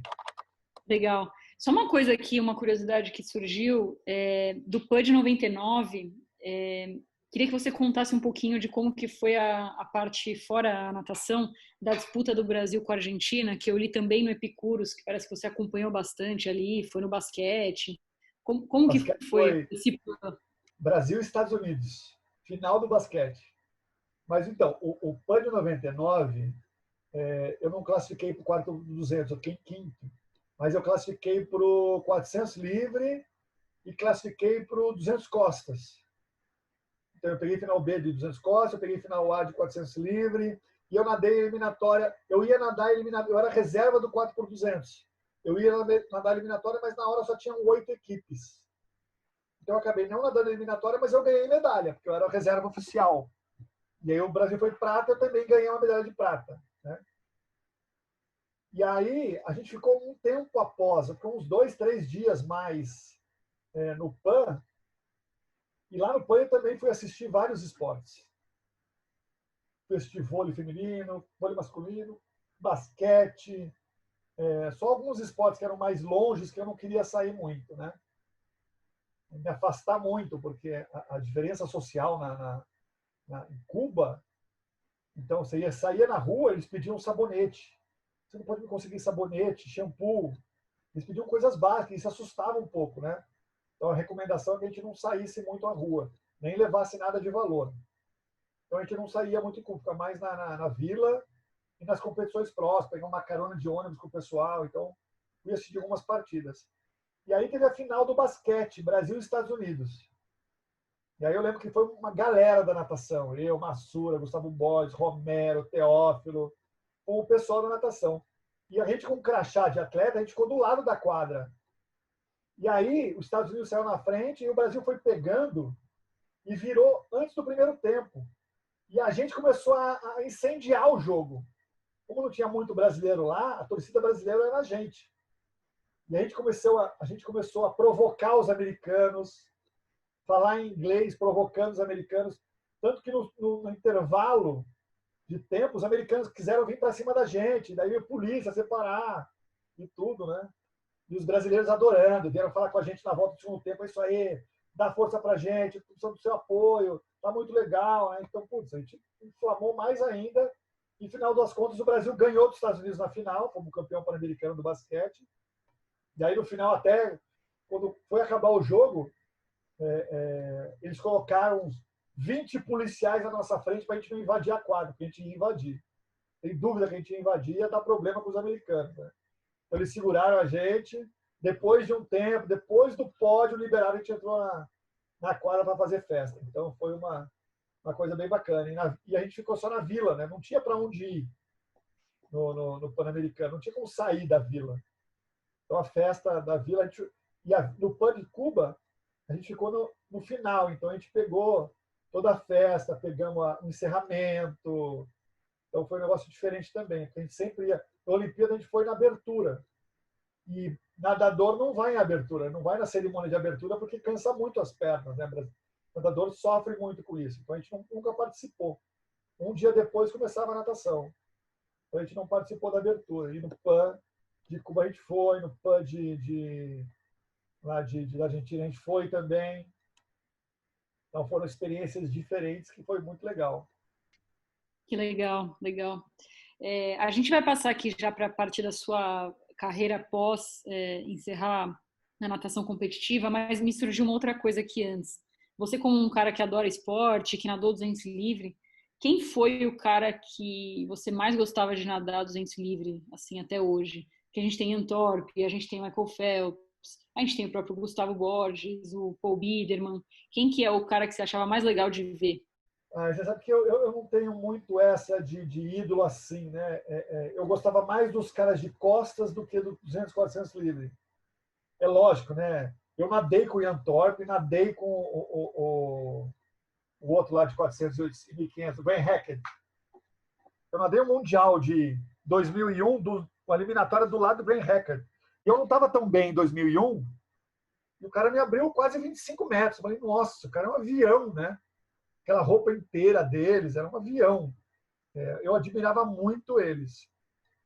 Mas os meus ídolos da época eram Michael Jordan, eram Ayrton Senna, os caras do atletismo eu gostava muito. Como eu falei, né? Eu gostava muito de esporte, então eu tinha vários ídolos. Mas nada assim, um ídolo muito específico, né? Então, eu assistia muito esporte, assistia muito natação. Em 2000, mesmo nadando, como eu não peguei a Olimpíada, eu fui comentarista na Globo. E eu não fui para a Olimpíada como comentarista, eu fiquei no Brasil. E aí, no revezamento 4 por 100 livre, que o Brasil ganhou medalha, eu estava no Brasil e o Galvão transmitindo da Austrália. Então, tinha um delay gigante. Então, não tinha aquela troca durante a prova. ele só me chamou antes da prova e depois que terminou a prova. Então eu lembro que tinha uma sala com 5 televisões e vários comentaristas de todos os esportes. Vários ídolos do esporte também, né? Era bem legal também. E quando chegava assim no esporte, avisava no microfone assim, agora vai entrar natação, Cassiano, atenção. Aí eu ia lá para o centro, na televisão principal, maior, e pegava o microfone. E aí na hora do revezamento, o australiano, como é que é o nome daquele australiano que bateu o recorde mundial do 100 livre? Careca. O Michael Klein. Michael Klein. Ele bateu o recorde mundial do 100 livre na abertura. Só que ninguém enxerga isso, só nadador, né? Uhum. Então eu tinha batido o recorde, aí acabou o revezamento, a Austrália ganhou dos Estados Unidos, o Brasil ganhou medalha de bronze, aquela festa enorme. E aí o Galvão me chamou, falei, Cassiano, muito legal essa prova, os brasileiros, os Estados Unidos perdeu para a Austrália. Eu falei, pois é, Galvão, prova sensacional, inclusive o primeiro nadador da Austrália, o Michael Klein, já na abertura bateu o recorde mundial da prova individual. Falei um monte, aí quando voltou para o Galvão, falou assim, Cassiano, eu não tenho confirmação desse recorde mundial da abertura, não, mas eu tenho está confirmado o recorde mundial do revezamento. Aí entrou o comercial e eu fiquei naquela, meu Deus, será que eu vi coisa errada? Como ele demorou muito para me chamar, eu falei, será que eu falei besteira? Nossa, que besteira. E todo mundo ficou olhando para mim meio assim, o que esse cara falou, né? Aí quando voltou assim para o Galvão, Cassiano, você estava certíssimo. Confirmado o recorde mundial do Michael Klein. Aí todo mundo olhava para mim e falava assim, cara, como é que você enxergou isso? Aí o chefe da Globo veio me dar parabéns, que eu enxerguei um negócio que nem o Galvão lá, o cara, o Galvão tá na borda da piscina, não enxergou, e você enxergou aqui no Brasil, cara. Então foi muito legal. E em 2004, que eu já tinha parado, eu comentei pelo Sport TV. E foi na Grécia, então tinha um fuso horário grande, e os horários de transmissão para obedecer os Estados Unidos, então foi um dos horários meio malucos. E aí eu passei uma semana no Rio de Janeiro, num hotel, que eu ia só hotel, Sport TV, hotel. Também foi uma experiência muito louca, bem bacana. Muito legal, né? E até o Galvão, ele não ia saber o que você sabia. Por isso que a gente fala, tem que ter os especialistas ali. Pois é. E nesse período ali que você até teve essas experiências profissionais aí de comentarista e tudo mais, você vinha já fazendo o quê? Você já estava trabalhando de vez com o Gustavo nos projetos? Você tinha os seus projetos? Como que foi essa transição profissional mesmo aí? O que você veio tocando? Bom, quando eu fui para o Rio de Janeiro, eu parei de trabalhar. Voltei a ser um atleta profissional, porque eu tinha, além do clube, eu tinha patrocínio da prefeitura, tinha um outro patrocinador, então eu ganhava muito bem, né?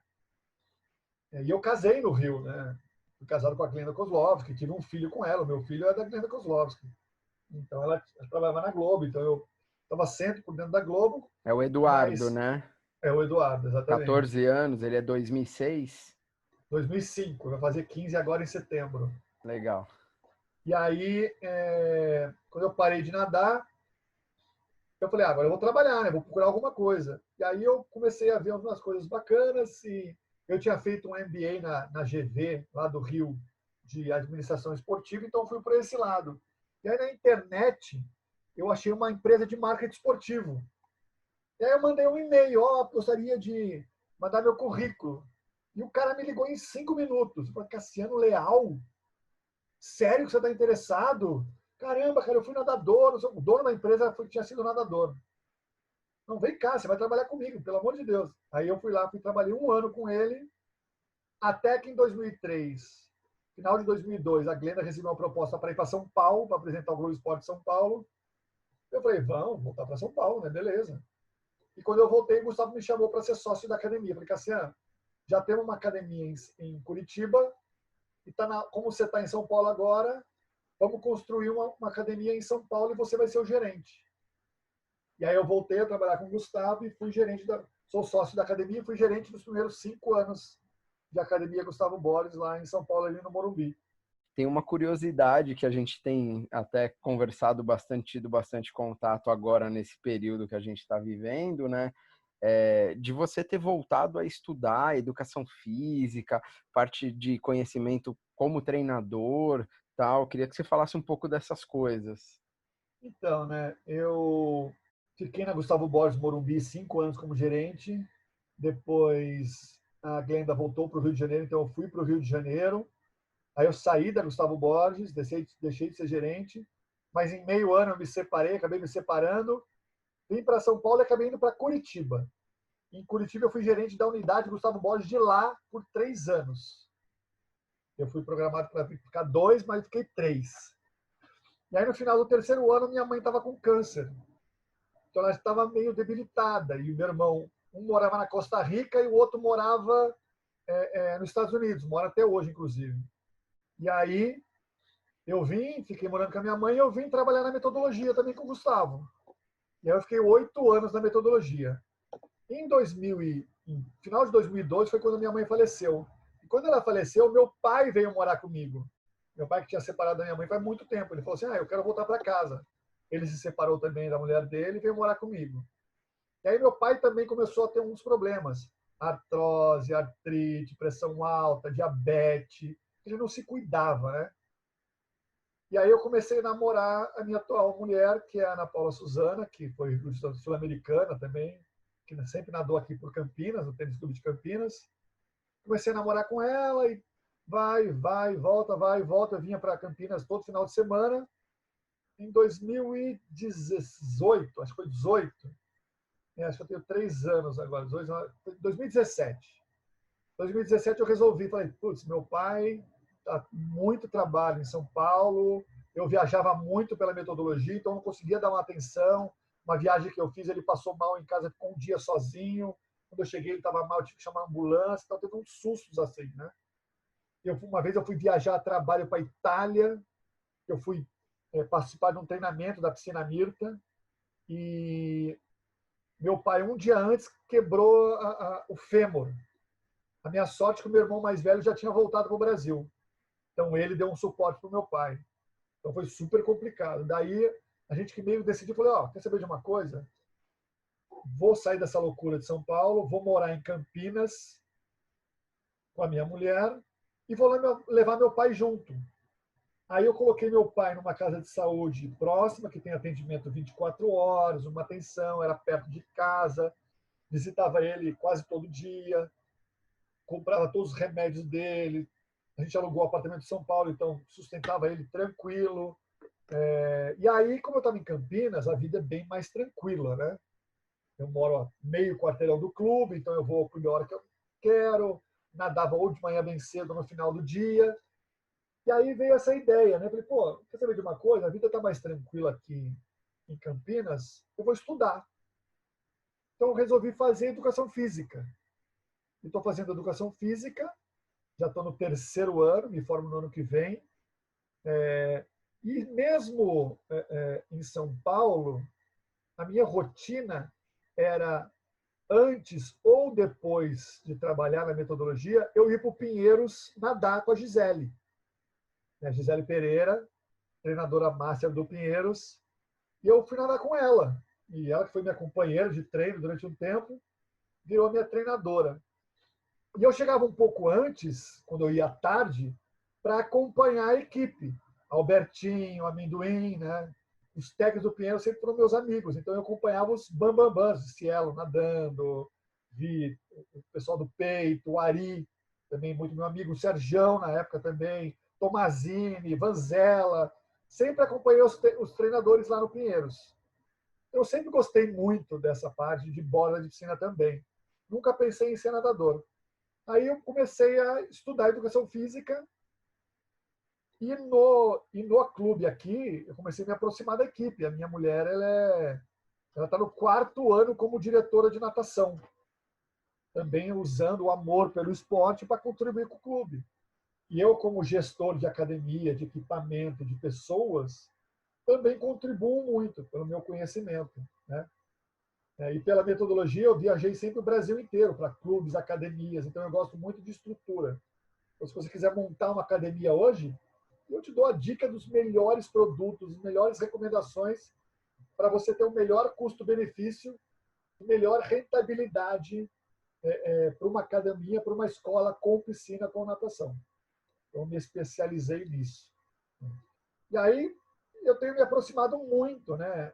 Desde o ano passado, até porque um treinador das antigas aqui do Tênis Clube, Cabral, voltou a dar treino, voltou para o tênis, então eu me aproximei muito dele.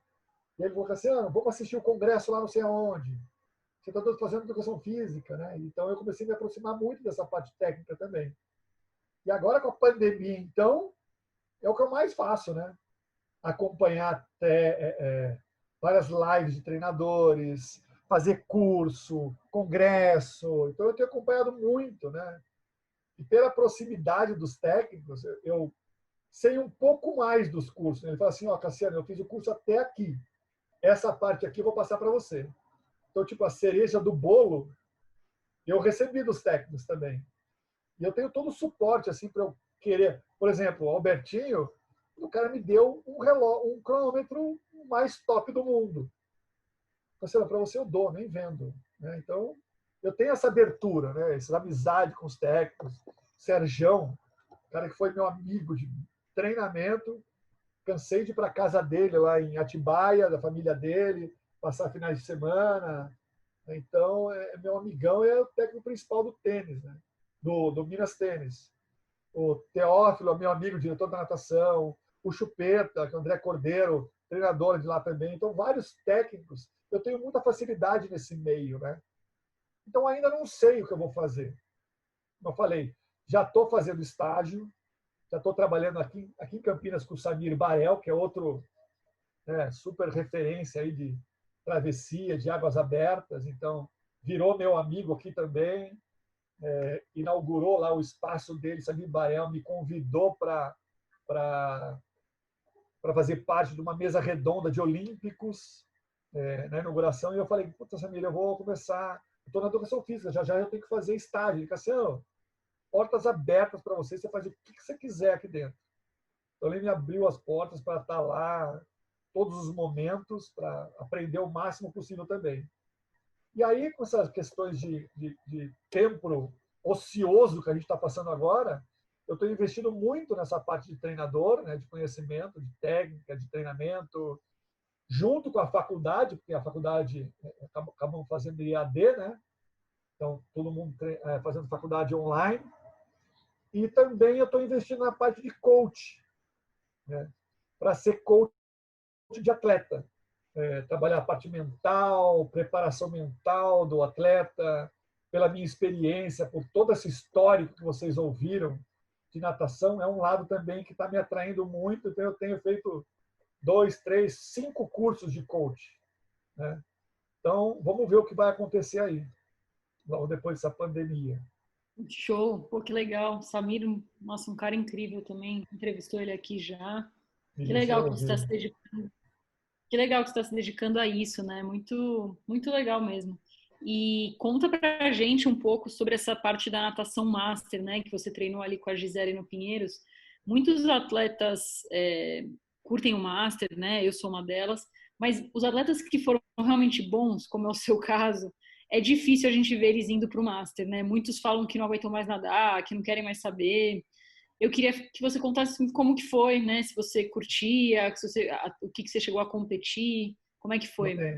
Eu tenho essa história no Master também. É o seguinte, eu parei de nadar em 2001 e não fui nadar. Né? Eu não quis nadar.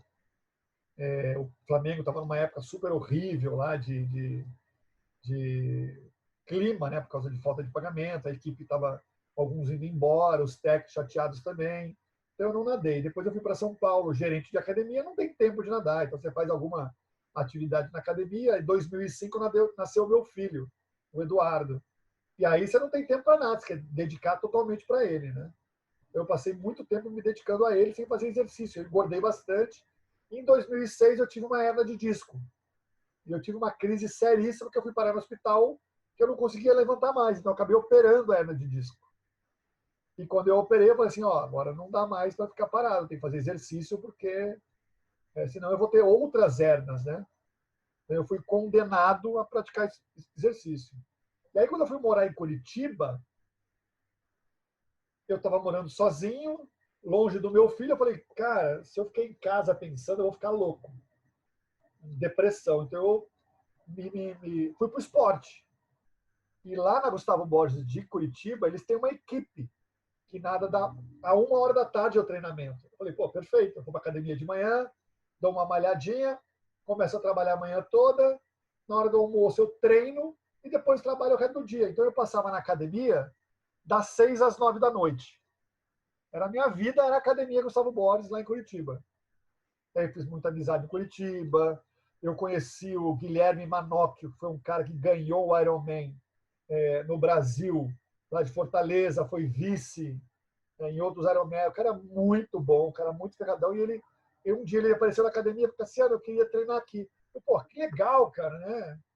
Lá em Curitiba, na academia, um dos sócios da unidade de lá é o Renato Ramalho, que foi olímpico também, muito meu amigo. Então ele vinha, Cassiano, eu quero te apresentar esse cara aqui, ó, o Guilherme Manocchio. Ele está sabendo que você está treinando, ele quer treinar com você. Ele, beleza, tem bolsa aqui. E ele começou a nadar comigo na hora do almoço. E aí eu botei ele para sofrer, né? Porque eu emagreci bastante, entrei em forma. E outra coisa bacana foi que foi na época dos trajes, né? E aí meu irmão nos Estados Unidos, ele me deu um traje LZR do Michael Phelps. O melhor traje da época. Putz, aí eu me engracei mais ainda. Então eu bati recorde sul-americano, master, nadei o Pan-Americano no Rio, 2011, fui campeão Pan-Americano Master de 100 livre, 200 costas, fui vice no 200 medley. Nadei um campeonato paranaense absoluto, onde a equipe do Curitibano, que era a principal, alguns não nadaram, porque tinha brasileiro na outra semana, alguma seleção. Então eu fui campeão paranaense absoluto, paranaense absoluto de natação também. Eu nadei muito bem aquele ano, né? E aí tiraram os trajes, foi outra época que eu dei uma caída de novo. Mas a minha primeira passagem no Master, eu estava nadando ainda. Foi, acho que 98 ou 97, que eu estava ao auge da forma, e teve um campeonato paulista na Hebraica. E aí a técnica, eu não lembro se era a Gisele, se bobear era até a Gisele. Cassiano, ajuda a gente a ganhar o campeonato. Nada uma prova para a gente. Aí eu conversei com o Alberto falou assim, Cassiano, ótimo. Você treina de manhã aqui, você dá uma soltada na hora da série e vai nadar um de 100 livre lá. E aí eu fui nadar o 100 livre, encontrei todo aquele pessoal da antiga, nadei, fiz 53, bati recorde, os caras ficaram até bravos comigo. Não, você não tem que nadar. Eu falei, gente, desculpa, é uma oportunidade de eu fazer uma tomada de tempo, numa competição que não está tendo, né? Enfim, foi uma passagem rápida. E aí, quando eu voltei para São Paulo, na metodologia, eu não tinha uma constância para eu ir para o clube treinar. Eu treinava 2, 3 vezes por semana com a Gisele, cheguei a treinar até 4 vezes na semana, mas não gosto mais de competir. Até porque a minha forma nunca foi mais tão boa, né? Estou quase com 50 anos, estou com 48. Então você não consegue mais fazer aquilo que você quer, né?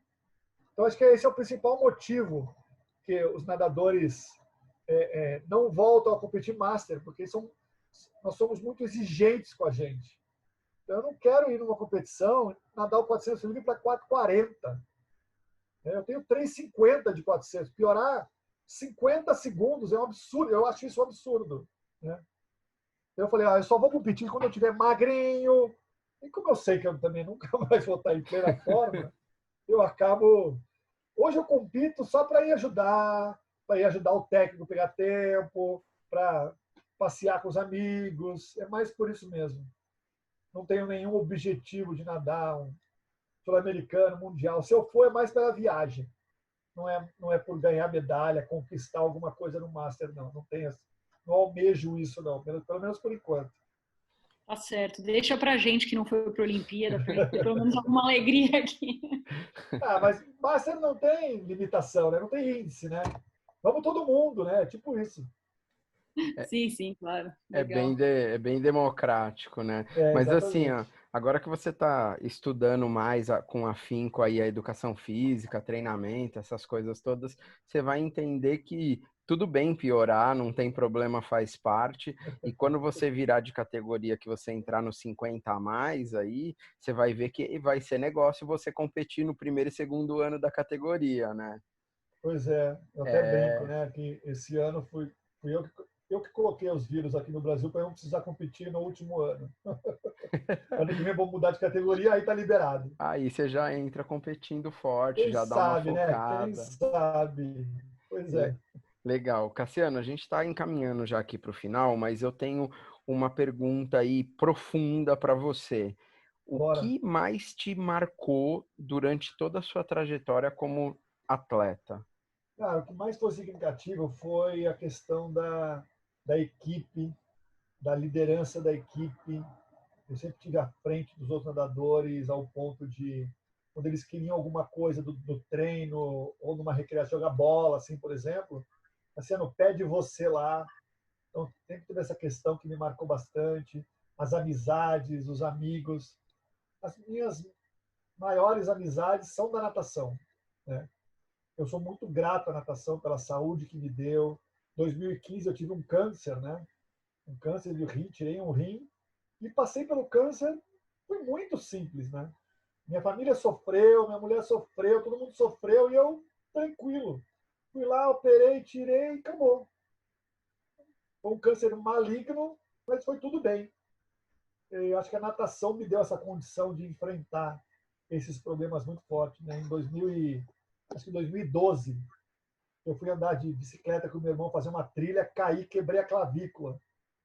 O médico falou assim: Cassiano, cara, a gente poderia operar, mas você tem uma estrutura, você é muito forte. Por todo o seu histórico de atleta, você é muito forte. Então deixa que vai calcificar normal. E realmente, eu tirei uma hernia de disco, eu quebrei a clavícula e não tenho limitação nenhuma. Eu corro, nado, pedalo, faço o que eu quiser. Então, isso graças à natação. E até pelo histórico do meu pai, que foi muito preguiçoso e não investiu nisso, ele foi jogador de futebol. E depois ele parou tudo. E aí ficou super doente, né? Então eu sei que eu tenho na minha cabeça que eu nunca vou poder parar de nadar, nem quero praticar esporte. Então hoje eu faço musculação, eu corro, eu participo de algumas provas aqui em Campinas, eu estou brincando de basquete do Master daqui do clube.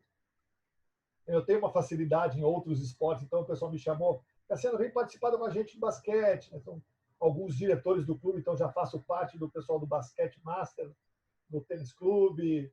Então, é um negócio que eu acho que eu nunca vou parar. Então, o esporte também, a natação me ensinou isso, né? Praticar o esporte muito mais por saúde, para garantir uma qualidade de vida longínqua, né? Para sempre, né? Então, acho que o esporte me ensinou isso. E aí, o legado é o meu filho, né? Meu filho tem 15 anos, nadou desde bebê, coloquei ele para nadar lá em São Paulo, na academia, para fazer aula de bebê. Eu fiz aula de bebê com ele. E aí é uma experiência sensacional fazer aula de bebê com o filho. Pegou uma cumplicidade muito grande ao ponto de, se ele subisse no prédio lá em cima, eu falei, filho, pula no colo do papai. Ele pulava pela confiança que ele pegou comigo na piscina. Então, hoje, por mais que meu filho more muito longe, muito tempo longe de mim, a gente tem uma cumplicidade, ele sempre quer vir, ele pede para vir, com 15 anos de idade ele ainda pede para vir. Ele queria muito estar agora aqui em Campinas, nas férias, mas como bandeira vermelha, aqui em Campinas está perigoso, eu preferi deixar ele calmo lá no Rio de Janeiro com a mãe, está bem estruturado lá, então ele não pôde vir, mas assim que puder ele vai vir. E aí ele acabou optando não pela natação. Ele gostava da natação, ele bate uma perna, ele é um talentoso. Tenho certeza que ele ia nadar muito bem. Mas ele optou pelo basquete. E aí hoje ele é federado de basquete no Flamengo.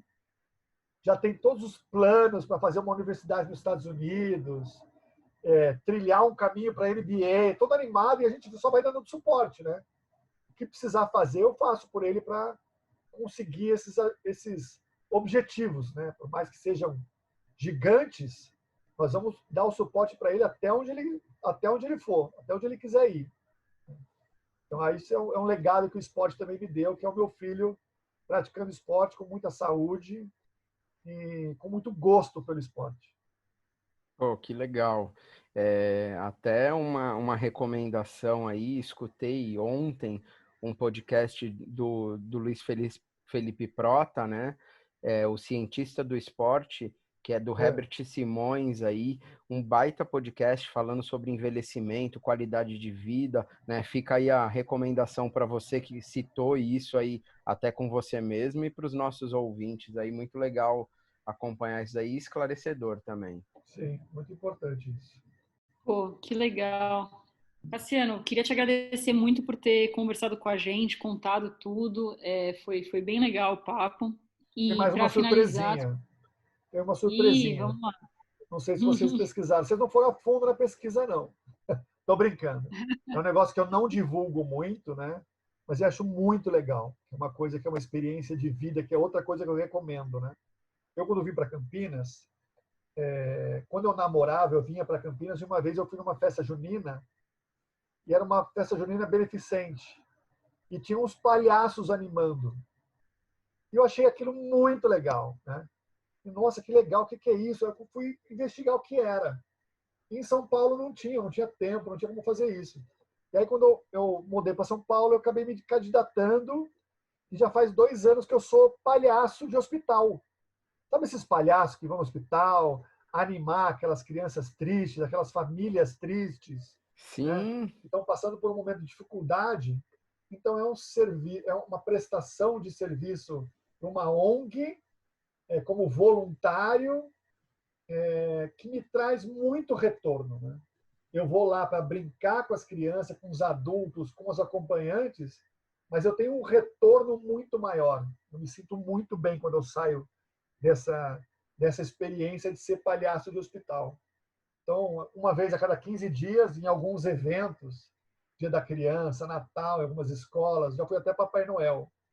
Então, é uma experiência também que eu recomendo para todo mundo, se puder sempre participar de alguma ONG, de algum trabalho voluntário, que você recebe muito mais que você dá.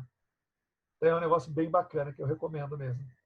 sensacional e é um tipo de. Você descreveu bem, você vai para doar algo e no final quem recebe é você que está indo, né? Muito, Exatamente. muito bom mesmo. Exatamente. Pô, parabéns. É isso, gente. Que Show. legal, que legal. Faltou essa parte aí, então. Obrigada por ter contado. E, bom, só para finalizar, deixar um recado aí para os nossos ouvintes. A gente tem treinador, tem nadador, tem pai de atleta ouvindo. Bem, vamos por idades, né? Quando é criança, para as crianças, divirtam-se. Não se preocupem com rendimento, com tempo, com colocação. Não tenham pressa, né? Vá para a natação, para o futebol, para o basquete, para o esporte, para se divertir e aprender. No esporte, você aprende muita coisa. Você aprende a ganhar, a perder, a ser organizado, a ser disciplinado, a ter objetivos, pequenos e grandes objetivos, a ter sonhos. Isso é muito importante. Para os pais, apoiem seus filhos, né? Uma bronca, uma cobrança não ajuda em nada. E tem muito jeito de elogiar. A criança pode piorar o tempo, pode ter ido mal, mas elogia, fala que, nossa, filho, mas você ficou doente, mas você nadou muito bonito, mas a sua saída foi a mais bonita de todas. Né? Então tem muita maneira de elogiar, para não tirar esse sonho de uma criança. O sonho faz muito bem. Né? O pessoal de elite, cara, se dedique. Né? Quanto mais se dedicar, não tem como. Se você confiar no seu técnico, se dedicar, não tem como dar errado.